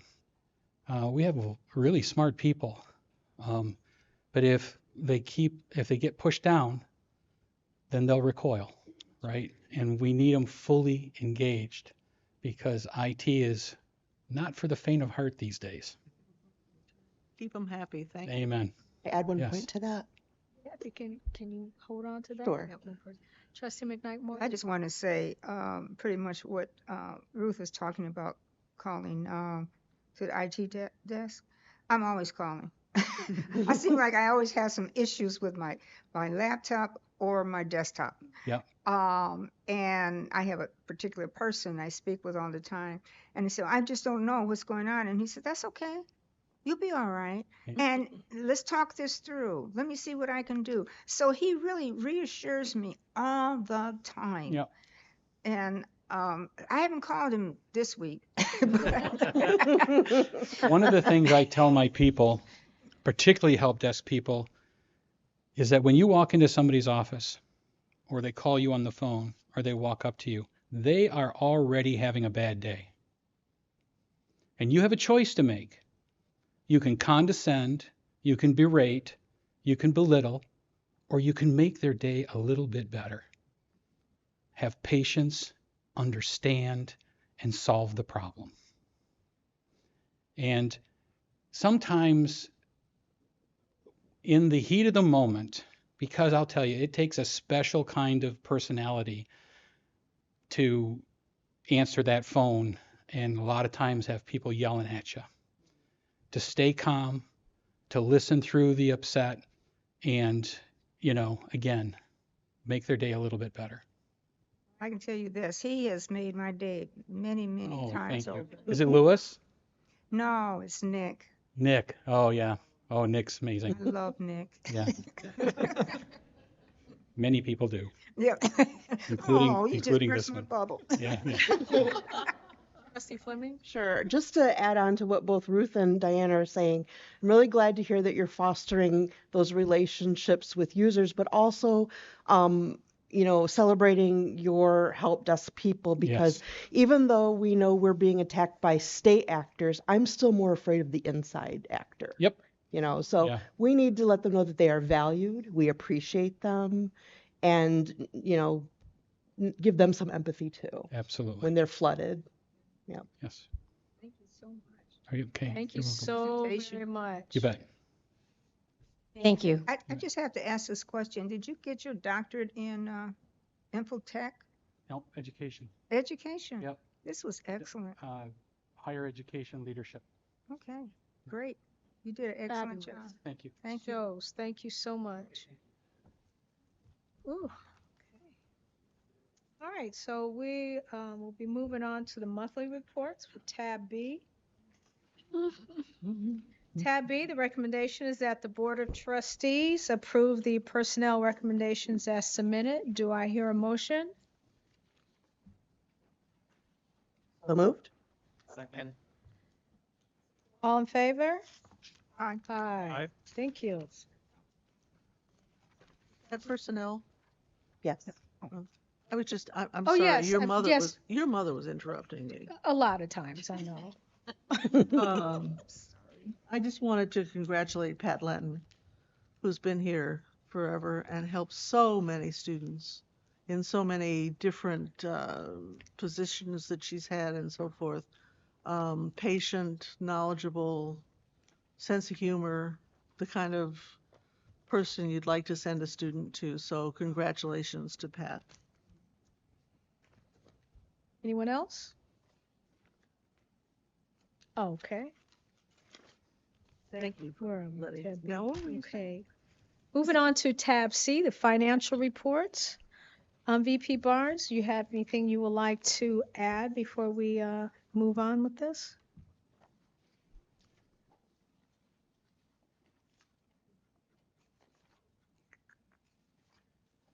Yes, so we are 3/4 of the way through the fiscal year as of the end of March. These financials you'll see are as of the end of March. They're very similar as in previous months. I'll just hit a couple of highlights. The winter tuition, I would say that's pretty much baked. Our final numbers we submit to the government in March, and the winter semester at the end of March was up 3.7% in terms of head count and 2% in terms of credit hours. So you can see there that the year-to-date variance is $420,000 favorable. For spring summer semester, the trend is even better. Head count is up so far 7.7%. This was as of the end of March again, and credit hours were up 5.2%. So tuition and fees off to or 3/4 of the way through the year, a very good start. The other numbers, the non-operating revenue is very similar. You can see there, similar to last month, we're at $6.3 million of total revenue favorable to where our budget was. And turning to expenditures, again, similar to last month, we're favorable right now about $3.1 million. I would say 2.5 of that is likely permanent. The other 600,000 or so is likely timing. Oftentimes the different departments will spend a lot of their budget in the fourth quarter of the year. So we'll see that happen over the next 3 months. Other than that, very similar to previous months. I'll take any Anything questions. from the board? Trustee Hatcher? No. Oh, no? Just thumbs Okay, up. thumbs Thank up. you. Okay. All Thank you. right. Thank you very much, VP Barnes. The recommendation is that the Board of Trustees receive the financial reports March 2024 as follows: General Fund, Capital Fund, and combined schedule of investments, all funds. Do I hear a motion? So move. Support. All in favor? Aye. Aye. Thank you. Now we're moving on to remarks. Are there any remarks? Oh. No, come back. Facilities development report. VP Beshi, my apology. No problem. Good evening. Good evening. I'll make this brief. I'm just going to go through and highlight a few current projects on our deferred maintenance list. We started this year and have moved through replacing drinking fountains throughout the buildings. This is a picture of a drinking fountain. What we're replacing them with is a fountain with a water fill touchless stations, which is quite popular with students. I like to fill up a bottle and carry it around all day and keep hydrated. Last month I mentioned we opened a project called the exterior stair replacement at the Great Lakes Training Center. I just wanted to give a little background. We've got a drainage problem that has been problematic with these steps for quite a while. The photo on the right is actually a picture of the water ponding that was taken about a day after the rain. So we've had a problem with water just draining off of the steps. Obviously this time of year when it freezes at night, they become slippery. And so we are under the design and we've tried different coatings. We've tried to apply a few things to try to help mainly with the traction. And at this point, we're going to tear the steps out and replace them later this year. And then another project, we've just opened this up and we're just looking at it, but we're going to look at the problem that we've got on a couple buildings. This is the addition on the LA building, but the spots that we see on the precast concrete is caused by a metallic iron aggregate that got mixed in with the overall concrete precast aggregate. So we've experimented with trying to coat it, but we're now talking to a group, and we're going to take a small area of the building and actually drill out that surface aggregate metallic iron, and then fill it back in with a concrete blend aggregate to try to get back to almost an original finish on that facade. This problem is very pronounced on the addition of the LA building and on the east side of the OE building. For some reason, those sections of precast concrete must have had metallic aggregate mixed into it, and over time have rusted out. That concludes my report. Any questions? Yeah. Okay. There are a lot of deposits, as we see, dotted. And you plan to drill out all of those? I mean, because that would seem ridiculous. We are going to try this in a small area, test patch, or do a test, and see what's involved with it. I mean, we're confident it's going to work, but it could turn into a laborious exercise to go through and do all of it. But at this point, our options are to leave it the way it is, or to coat over that with a coating, and in which case you'd really lose a lot of the architectural integrity of the building facade. So Doesn't if there are like products where you seal like a sealant for your concrete, like couldn't something like that, like say like you were able to spray wash, and I'm just throwing this out. Say you were able to spray wash the facade, and you take and you apply a concrete sealant. I would think something like that, as it would to seal out the climate for affecting the metallic deposits that got mixed up in this concrete. Is there a product of which something like that could work for this? I mean, I understand you have to drill it out, do like a biopsy, see, what you're working with. But on a larger scale, because this retaining wall is just, is just riddled with it, and then the facing of this LA building, Yeah. So the second phase would be to apply a coating to waterproof it, because in essence that's what's causing the problem, is water seeping into the concrete. But if we really want to remove the spotting, the rust stains, we've got to drill into that surface, remove that metallic iron aggregate, and then seal it with a concrete mortar, and then coat it with a waterproof sealant. The whole side. The whole side. So I was on the same page with you then. Is that why you looked at me like that? No. I mean, I was just asking because yeah. Okay. All right. Are there any other places on the campus that are like this? The east side of the OE building has got a very pronounced problem of this spotting as well. There's isolated on the student center. But the real two areas is the addition of the LA building and the east, and it kind of carries around to the north elevation of the OE building. So how long would this take? I mean, because it looks like that's why we're just opening them. We're going to take a small area and do a test patch on it, and just to see what's involved with it. But I mean. So when this was provided, this is precast concrete that had this defect. Do we still work with the contractor that provided this to us? I mean, it's in terms of. I mean, it was some years ago. Yeah, I mean, obviously. But I'm just wondering if that contractor, if we put a demerit on their application or on their I think proposals when we do an RFP.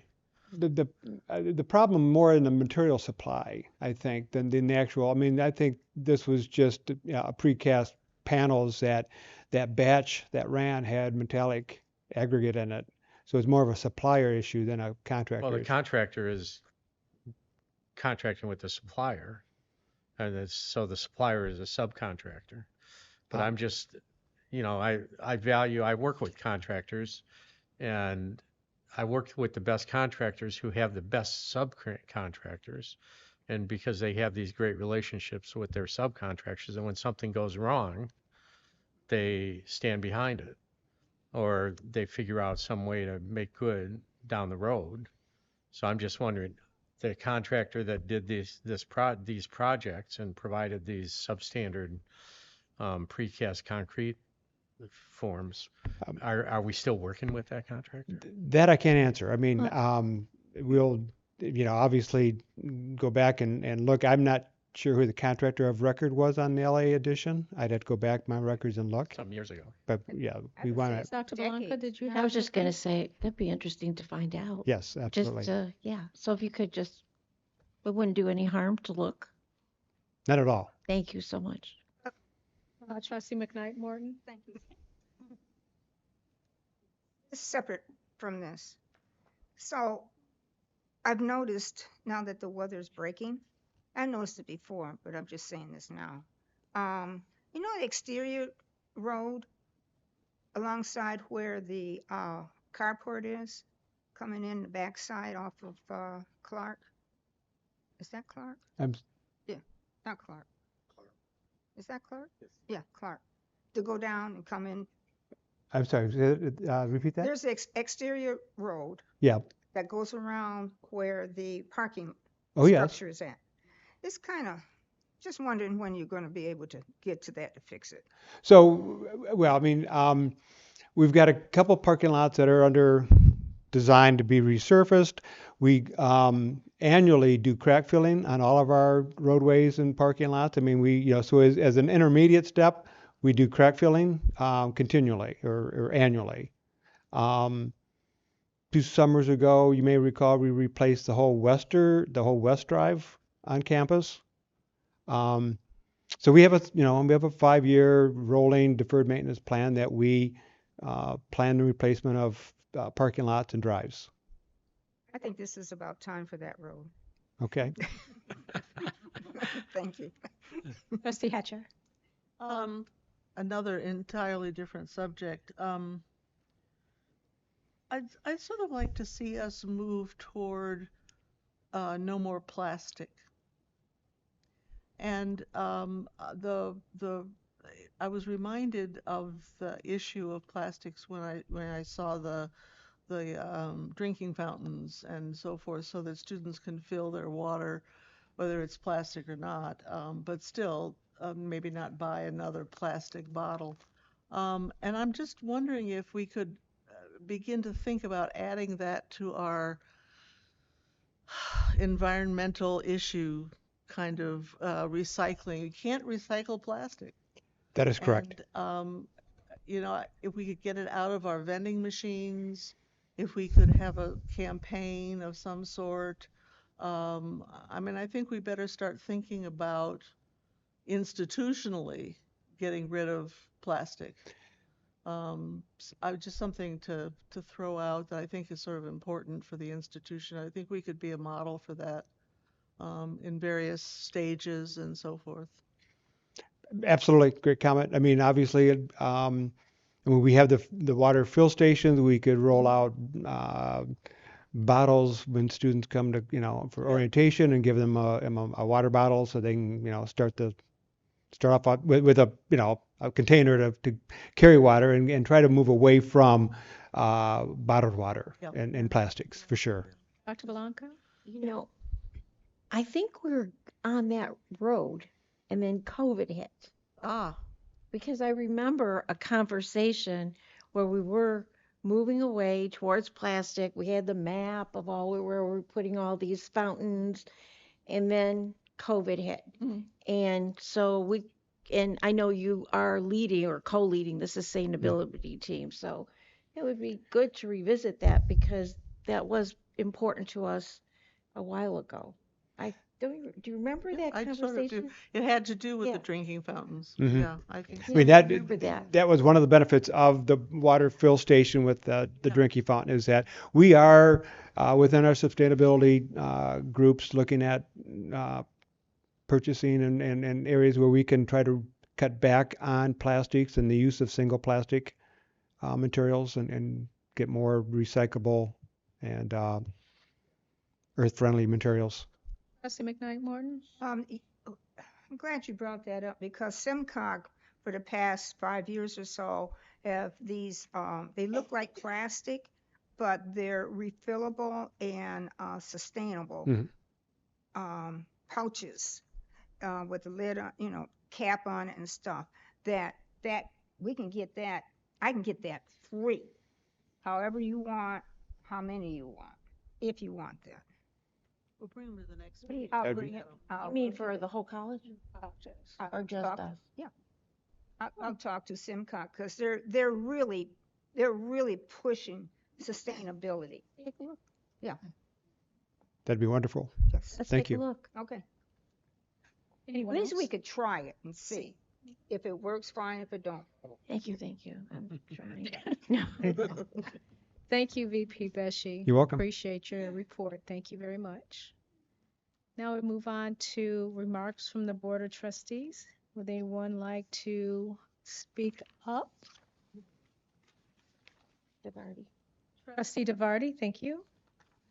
Back in December, when we had our meeting here, it was at the same time that there was a presentation at the Towsley Auditorium by the film and video students that was just phenomenal after our meeting, which thankfully was a short meeting.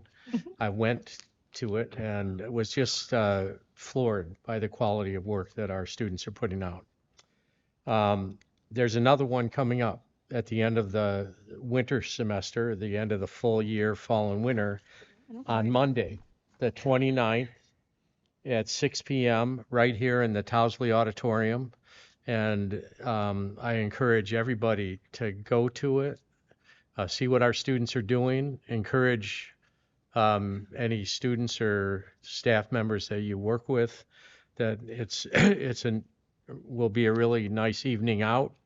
6 p.m. here at the Towsley Auditorium, student works from the film and video students here at the college. And I think you'll be very excited by the quality of the things that are going in there.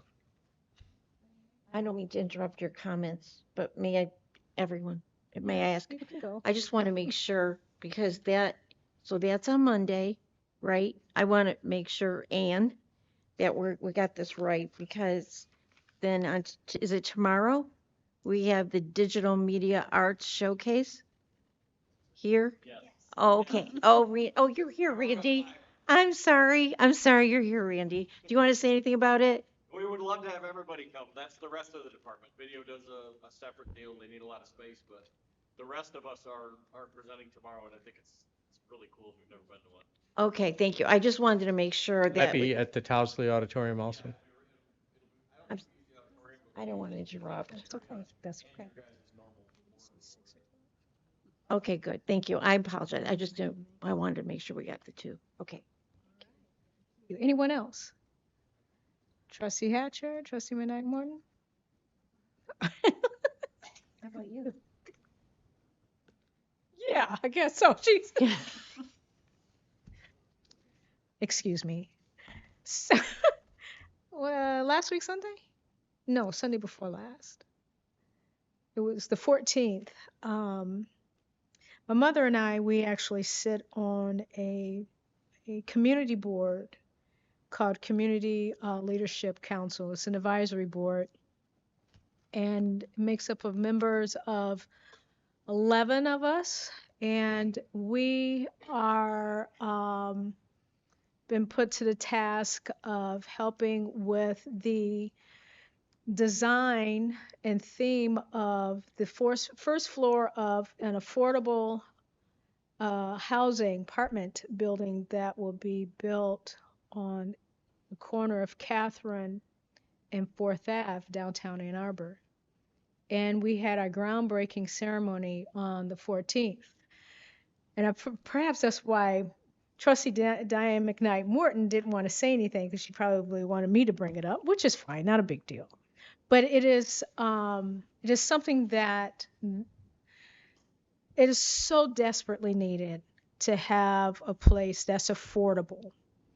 And it's not just an Ann Arbor thing, it's a worldwide thing. So to scale it down back to Ann Arbor with a lot of million-dollar homes and such, and I get it, that's fine.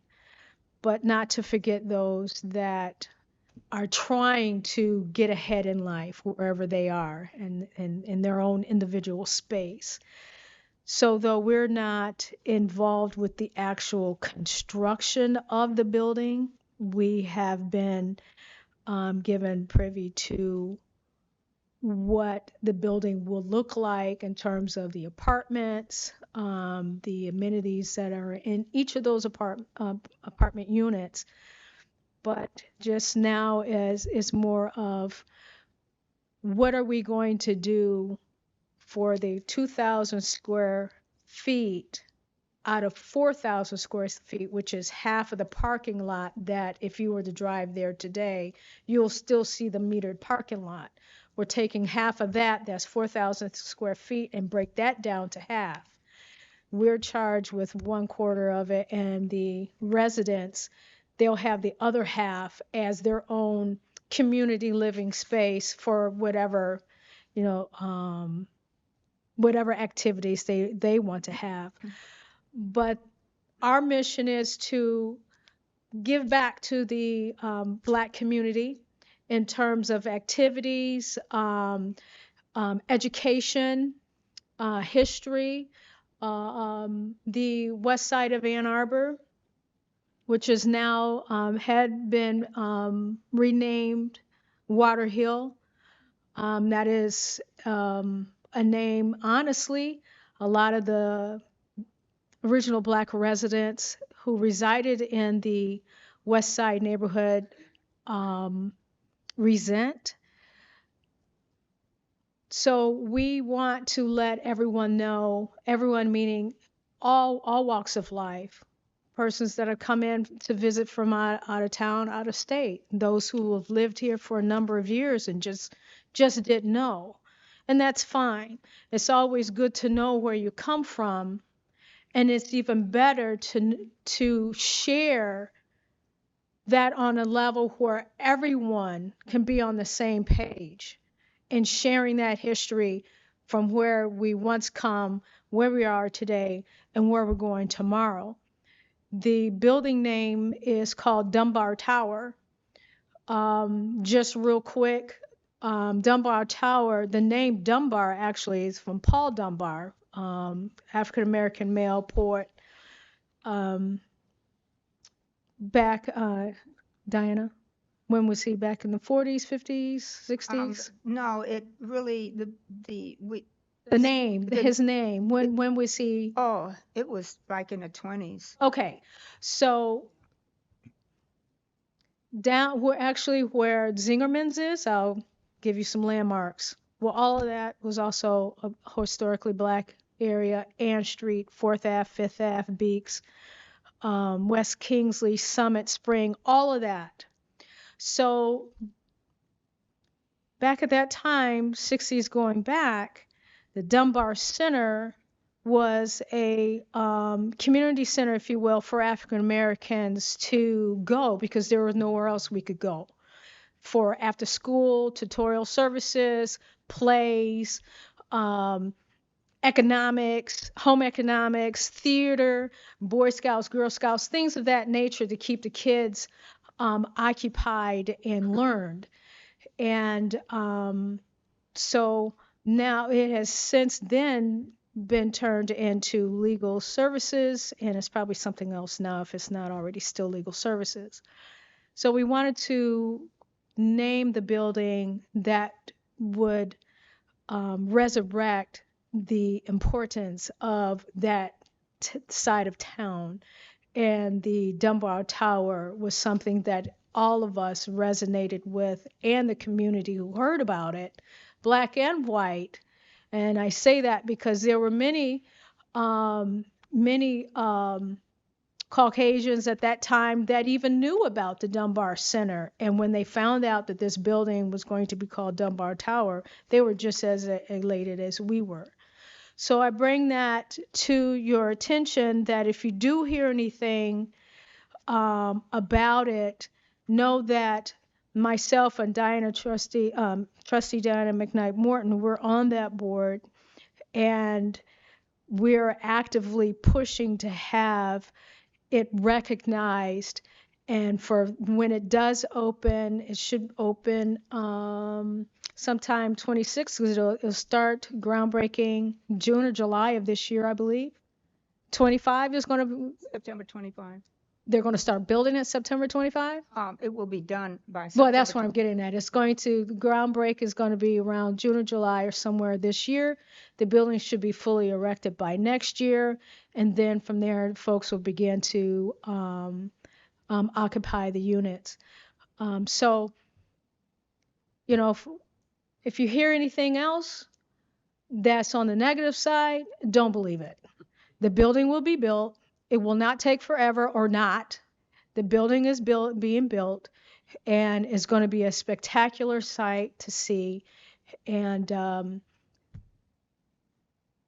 let you know that hey, love the Black community.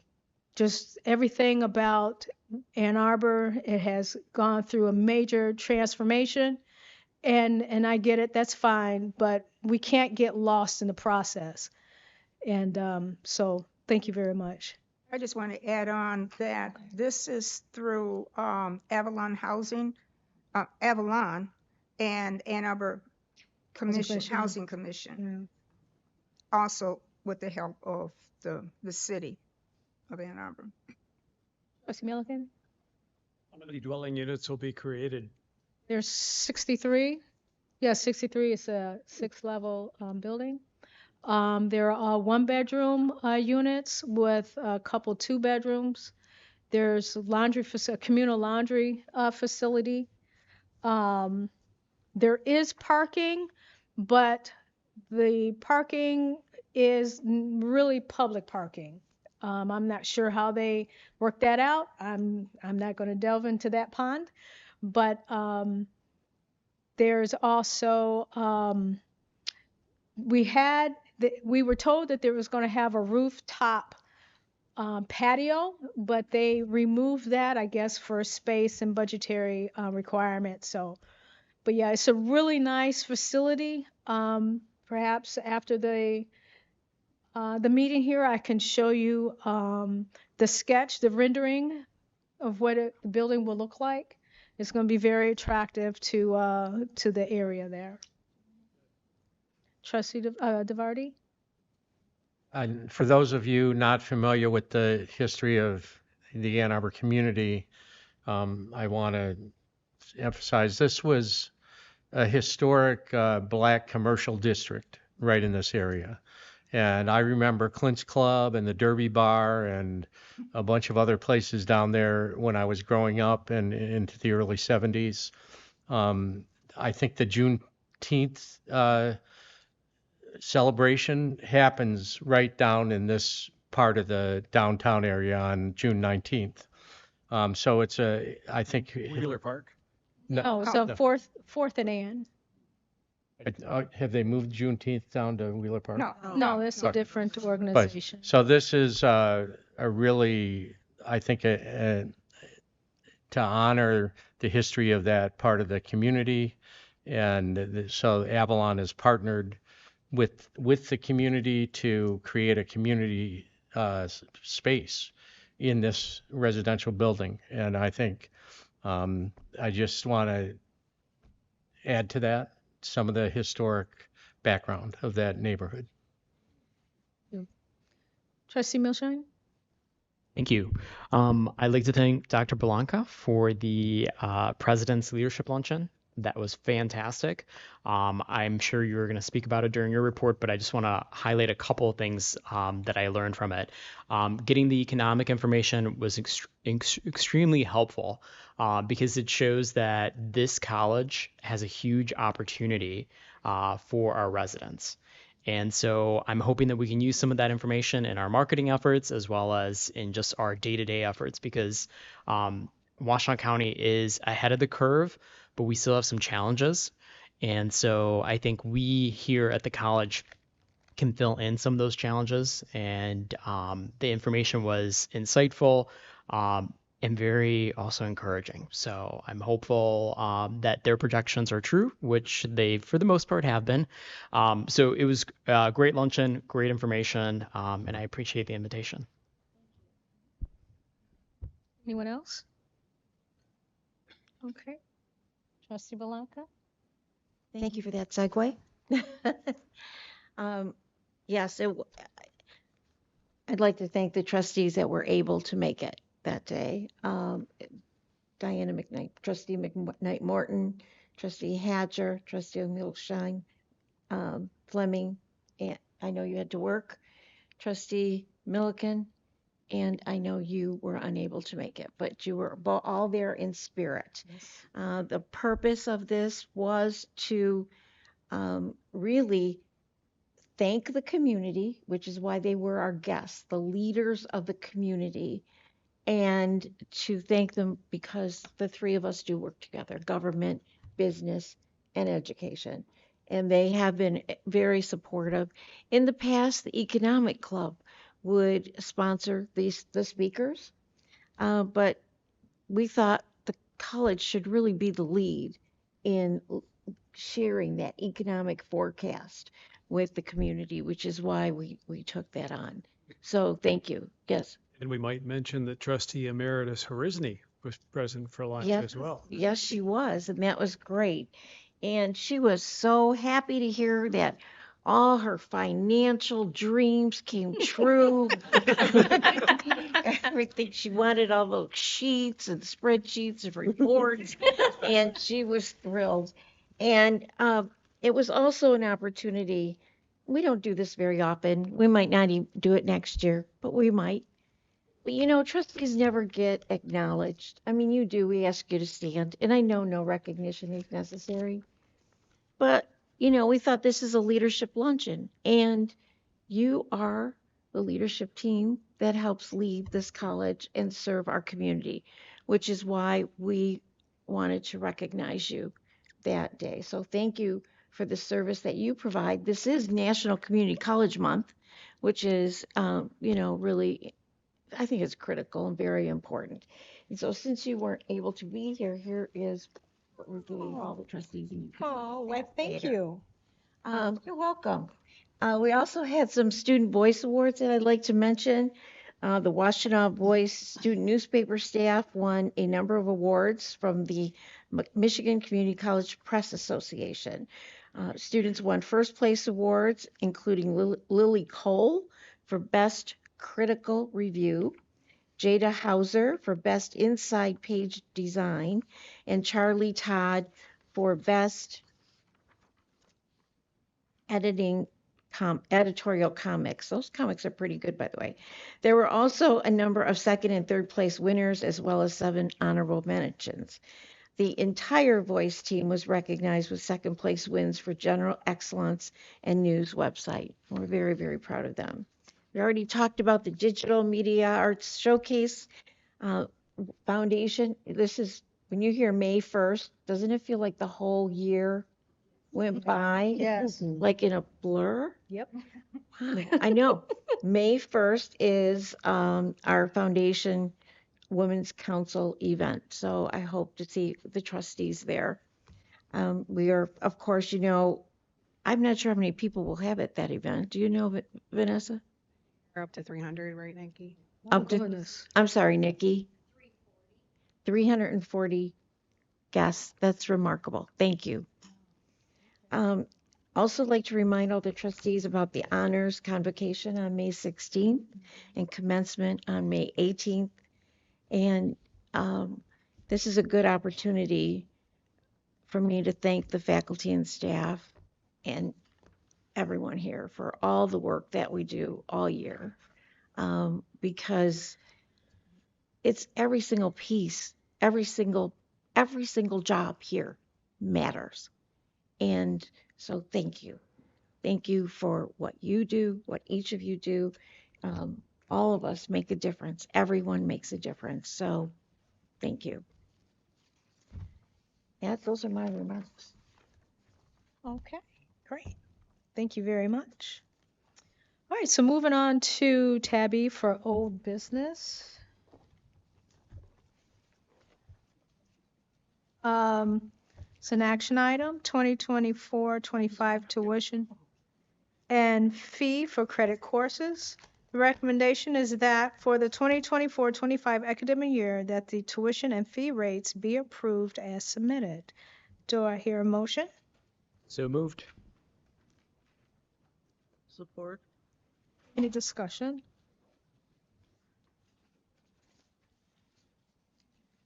Vanessa, will you please call the roll? Chair Davis, Yes. Vice Chair Milliken, Yes. Treasurer DeVarty, Already, yes. Secretary Hatcher, Yes. Trustee Fleming, Yes. Trustee McKnight Morton, Yes. Trustee Milstein. Yes. Thank you. Tab F.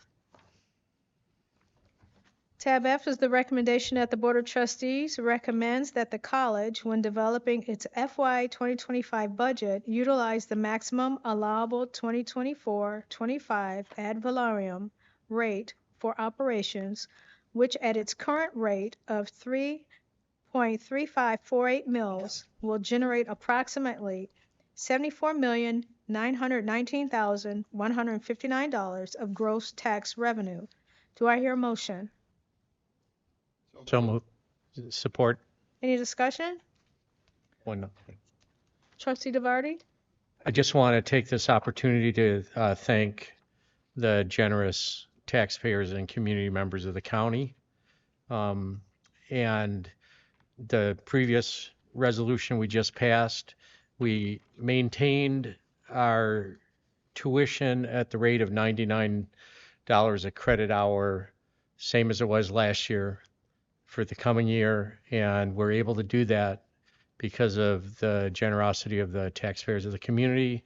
And I'm just proud that we're able to deliver top-notch education at a low cost for the members of the county, for members, community members from the county. Thank you. Vanessa, please call the roll. Chair Davis, Yes. Vice Chair Milliken, Yes. Treasurer DeVarty, DeVarty, yes. Secretary Hatcher, Yes. Trustee Fleming, Yes. Trustee McKnight Morton, Yes. Trustee Milstein. Yes. Thank you. Tab G. The recommendation is that the Board of Trustees approve the candidates for graduation as submitted. Do I hear a motion? So moved. Any discussion? The candidates. Good news. Linda? Yeah. Yes. Linda, How many? how many? How many? There's 2,289 students with 3,091 awards. And how many since last year that we've added to the rolls? It's 10% increase in students and 13% increase in awards.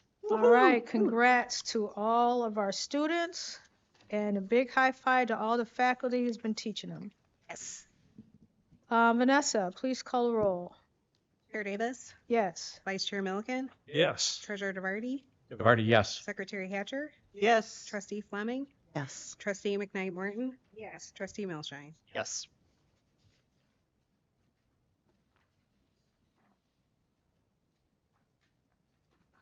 Okay, tab I. Is the H. Is it H? See, I knew I was ahead. H. Like yours is right there, yeah, H.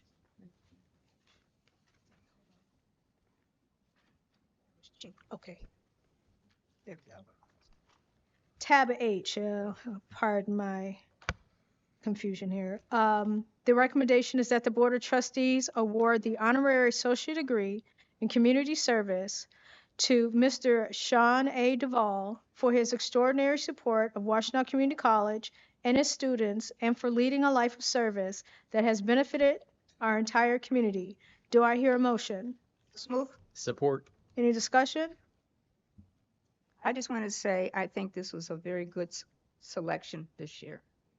He's done a lot and continues to be so supportive of this institution and what we're doing. I feel pleased about it. Trustee Milligan? And his biography, which is attached in the agenda tonight, is impressive. And if you haven't read it, you should. It is very impressive. Reinforces the wisdom of this decision. And so down to earth. That's what's even better about him. Vanessa, please call a roll. Chair Davis? Yes. Vice Chair Milliken? Yes. Treasurer DeVarty? DeVarty, yes. Secretary Hatcher? Yes. Trustee Fleming? Yes. Trustee McKnight Morton? Yes. Trustee Milshine? Yes. Okay, moving on to tab I. Recommendation is that the Board of Trustees revise their 2024 schedule of monthly board meetings and hold the May monthly board meeting on May 21st at 6 p.m. at the Health and Fitness Center at WCC located at 4833 East Huron River Drive, Ann Arbor. Do I hear a motion?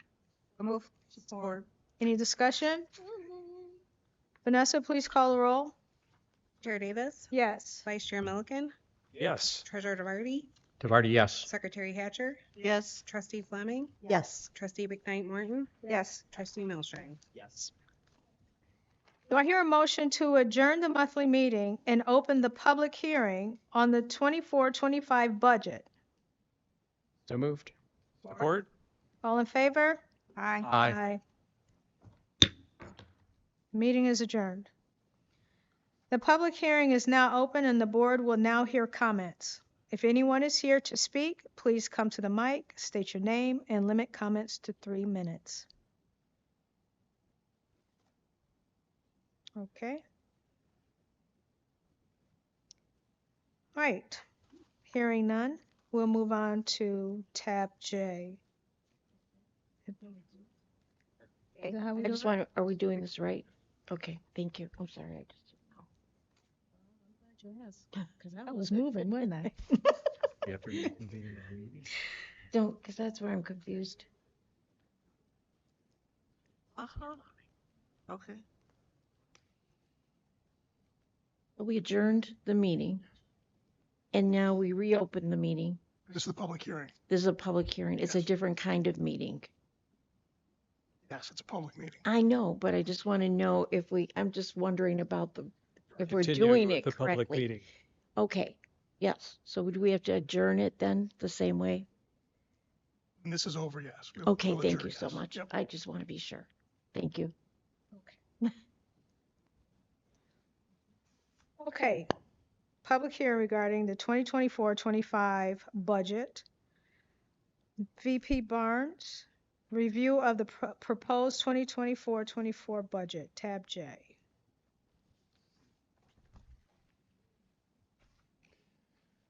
Good evening again.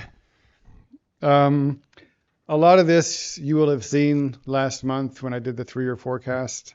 So I'll point out a couple of things that have changed, but for the most part, it's going to be exactly the same as what you saw. I'll go over it again just to refresh your memories. I'm sure you didn't memorize everything that I said last month. So we'll go through the budget process, some of the highlights, the revenue projections, which have changed slightly, expenditures and operating transfer projections, statement of net activities, and statement of net position or balance sheet.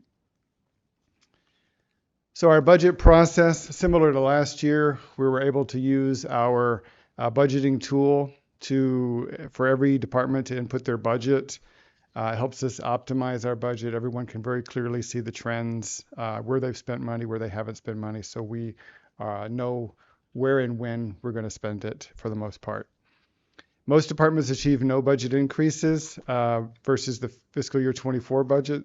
We did allow for budget increases where we have contractual agreements for escalators or increases, or where we know or we pretty much anticipate an increase in the contract. We finalized everything in February. We consolidated it in finance, made sure we could fund everything that was being requested or the contractual increases and so forth. We then reviewed that throughout the month of March, culminating with the retreat with the Board of Trustees in late March. And we're here today to propose the final budget to the Board of Trustees. Some of the highlights. Again, we are proposing to maintain a balanced budget. We're budgeting for the credit hours to fall by 2% in fiscal year 25. You'll recall that we showed the correlation in last month of the Michigan high school graduates to our enrollment. There's actually a little bit of an uptick in fiscal year 25. So we are admittedly being a little bit conservative here, but we're trying to respect the long-term trend of the decreased enrollment. And this helps us keep those expenditures in line with that long-term trend and thereby providing good stewardship of our financials over the long term. Increases in property tax revenue and state aid expected to offset our expenditures that I've mentioned and the upcoming potential capital projects. We got expenditures are rising, but only to the extent of the contractual and non-contractual wages, contractual increases in software or anticipated increases in software. Increased return to campus. You saw last month in the chart that students are continuing to return to campus, and so far we're still seeing that trend holds true so far with the fall enrollment trends. It's still are very early days, but that is still holding true, as well as some strategic initiatives. And I'll show you again to remind you of the capital projects that will eventually require transfers from the general fund to fund those projects. So again, the tuition budget reflects a 2% decline in credit hours. The property tax revenue, this is the big item that changed versus what you saw last month. We had anticipated at least a 5% increase in property tax revenue. It actually turned out to be about 7%. And the reason for that is there is an inflation rate multiplier which limits the amount that property taxes can increase on an individual property. That's 5%. So most of you got your property tax bill, it probably went up by 5%. Our increase of 7% is because of all the new construction that you see, as well as the turnover in housing. So the effective rate for us is 7%, even though you as individuals would only have seen 5%. State revenues are projected to increase by 2% in our budget. Now, the governor's proposal called for 2.5%, but that's under review by the legislature. But a surprising bit of news in the House Subcommittee for Higher Education and Community Colleges, they're actually coming out proposing 4.7%. So we were very surprised to see that. Who knows if that will actually hold true through the final proposal as well as through the Senate. But it was certainly a welcome surprise for us. If that were to hold true at 4.7%, that would be upside for us of over $400,000. Our LCSA, our personal property tax, and MIPSers, we're basically holding that slightly less than we had in the fiscal year 24 budget. This is something that we're not very proficient at forecasting, so we basically hold it, assuming that it'll be more or less the same, because it generally is. Investment income, we're projecting that goes up by about $500,000. The interest rates have sustained themselves surprisingly longer than anybody thought, so interest rates continue to be high. We expect that to carry forward throughout most of fiscal year 25. And our trade partnerships also projected to increase, the biggest of which is the IBEW, or the International Brotherhood of Electrical Workers. We're expecting them to be back on campus in the upcoming year, as well as our other trade partners back on campus. Here are the revenue details.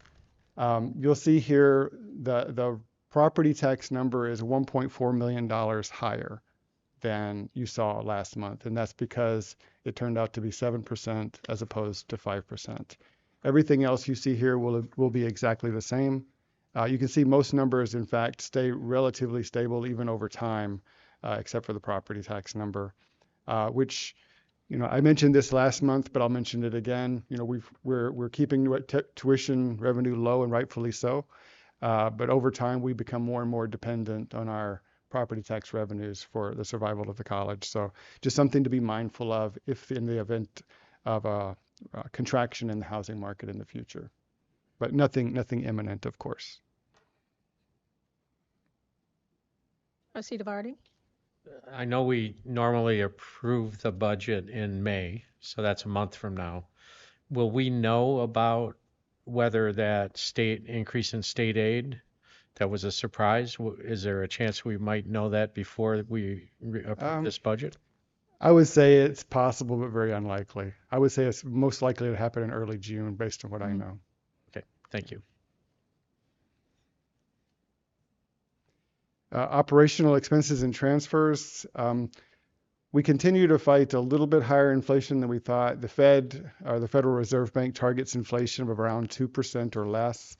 Right now, it finished at the end of March at 3.5%. So it's something we're going to have to face throughout next year. So it could provide some or have some pressure on the budget next year.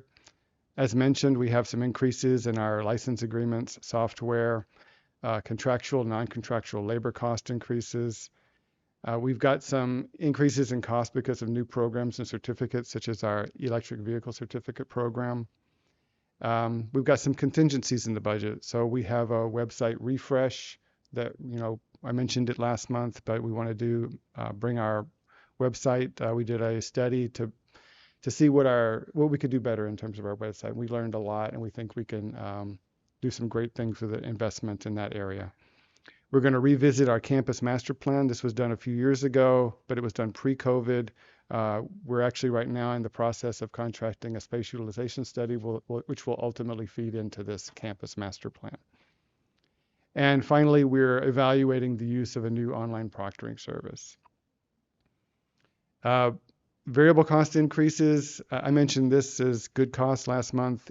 This is basically the conference center revenue is increasing, and when the conference center revenue increases, costs increase along with it, mostly food cost.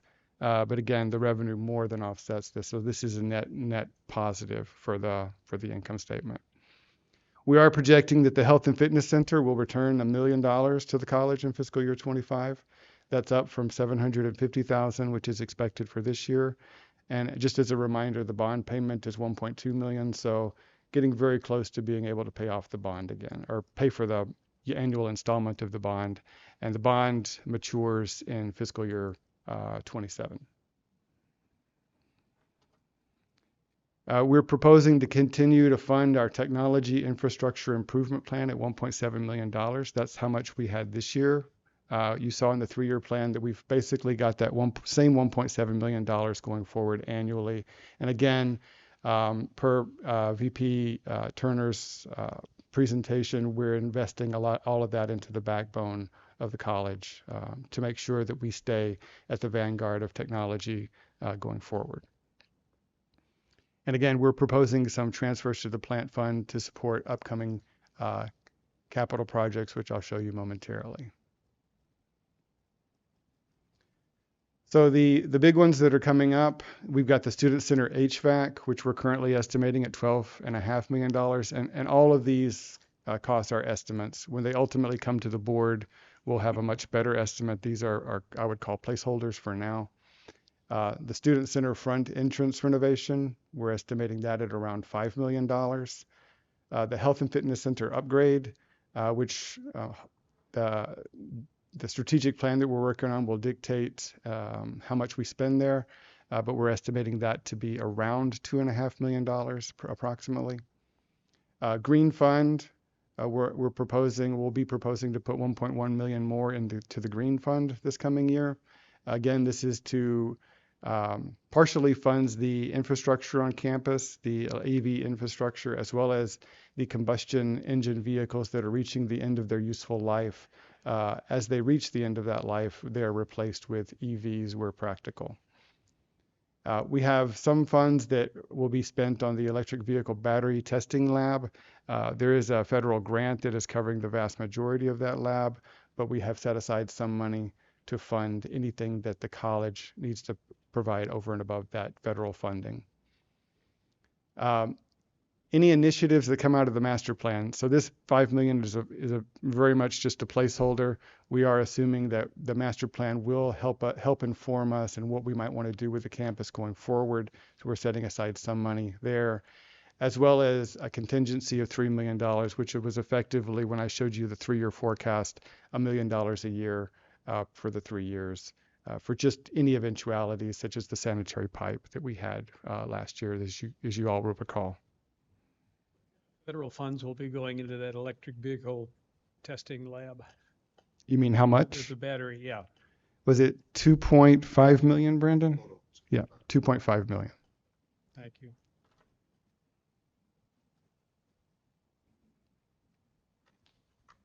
Trustee Hatcher? How many open positions are you including in this budget? We're making a change in assumptions. We are assuming very few vacancies, so we're only assuming about 10 vacancies going forward. If you'll recall the HR presentation recent, we are expecting those recruitment initiatives to bear some fruit. So we do have the personnel expenditures going up as a result. So we're hoping to fill those vacancies.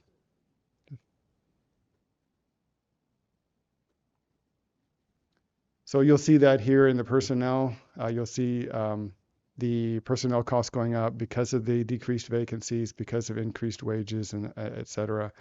The non-personnel, we put a little bit of contingency in there with the addition of the 1.4 million of incremental property tax revenues. A lot of that incremental money we actually put into the line called transfers there. That line transfers is a combination of several line items, but one of which is the classroom renovation fund or classroom enhancement fund. Traditionally, we have put about $200,000 per year into that fund. We haven't spent it in a few years. We went through COVID and it wasn't a lot of activity, if you will, because we didn't know where things were headed. But now that things have begun to solidify after COVID, there's been a lot of traction as of late. So we're proposing to put $1 million in the fiscal year 25 budget to fund classroom enhancements going forward.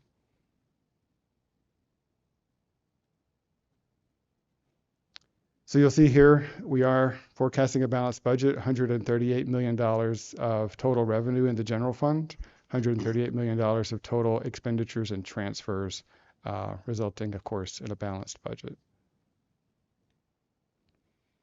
This is our statement of net position or our balance sheet. So I'll just hit a couple of highlights for you.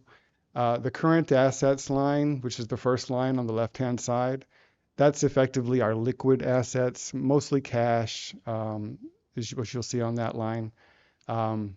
The number in fiscal year 25 is going down from 58 million to 36 million.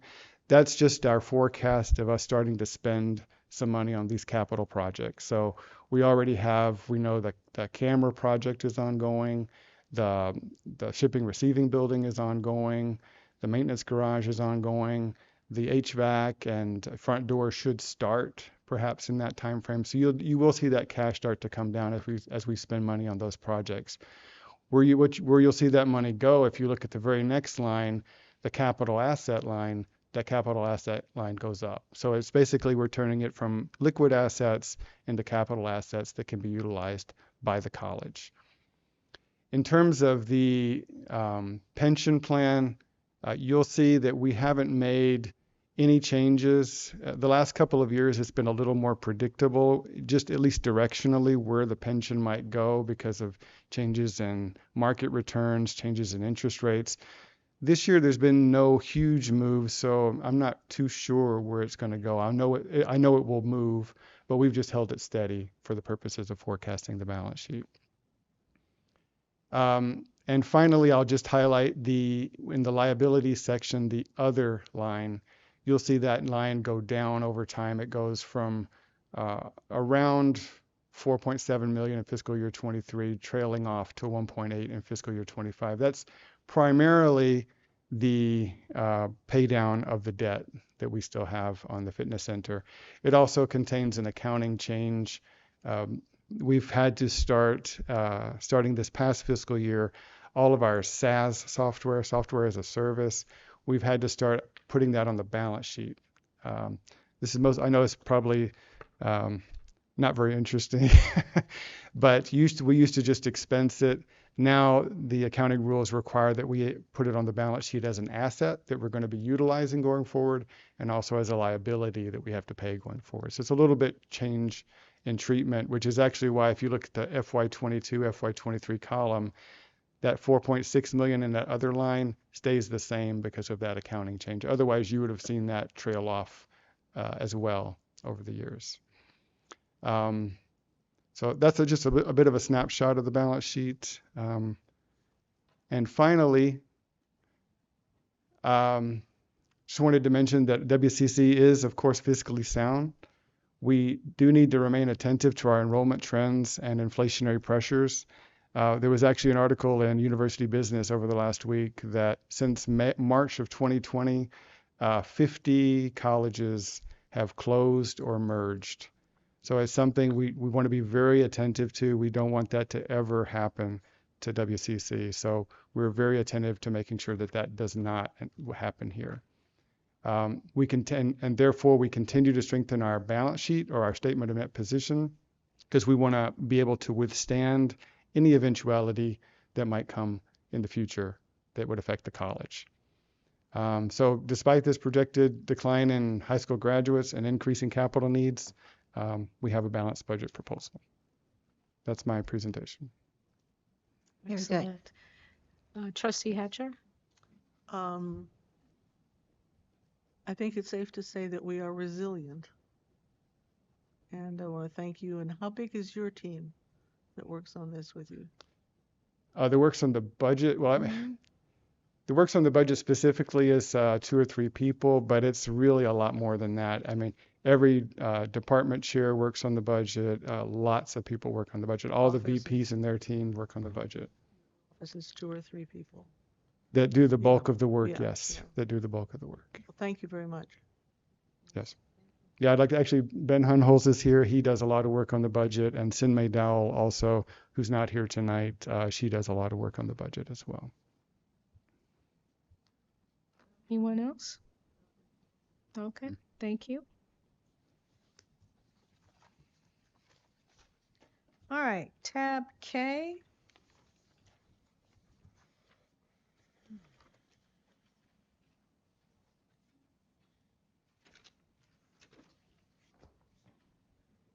Resolution to approve the 2024-25 tax levy rate for general operations. VP Barnes, why'd you sit down?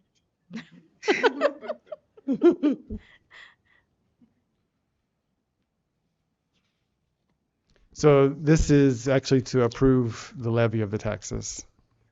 So is that what your question was? Mm-hmm. Yeah, the other resolution approved the millage for use in the budget. And then this is slightly different. It is the actual levy by the Board of Trustees of the taxes themselves. Gotcha. Okay, great. Thank you. Is there any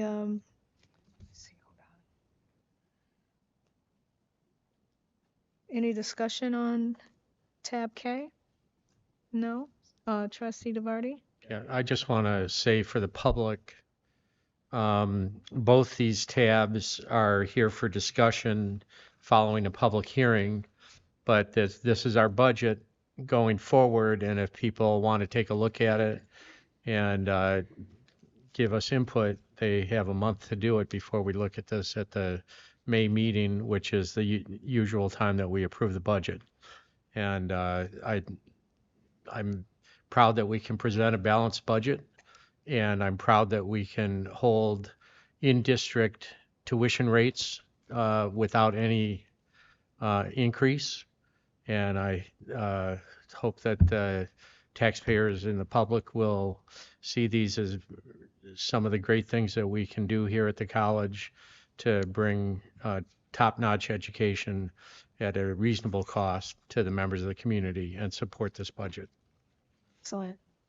Excellent. Excellent. Okay, so we're moving to adjourn the public hearing. Do I hear a motion to adjourn this public hearing? So moved. Second. Favor? Aye. Meeting adjourned.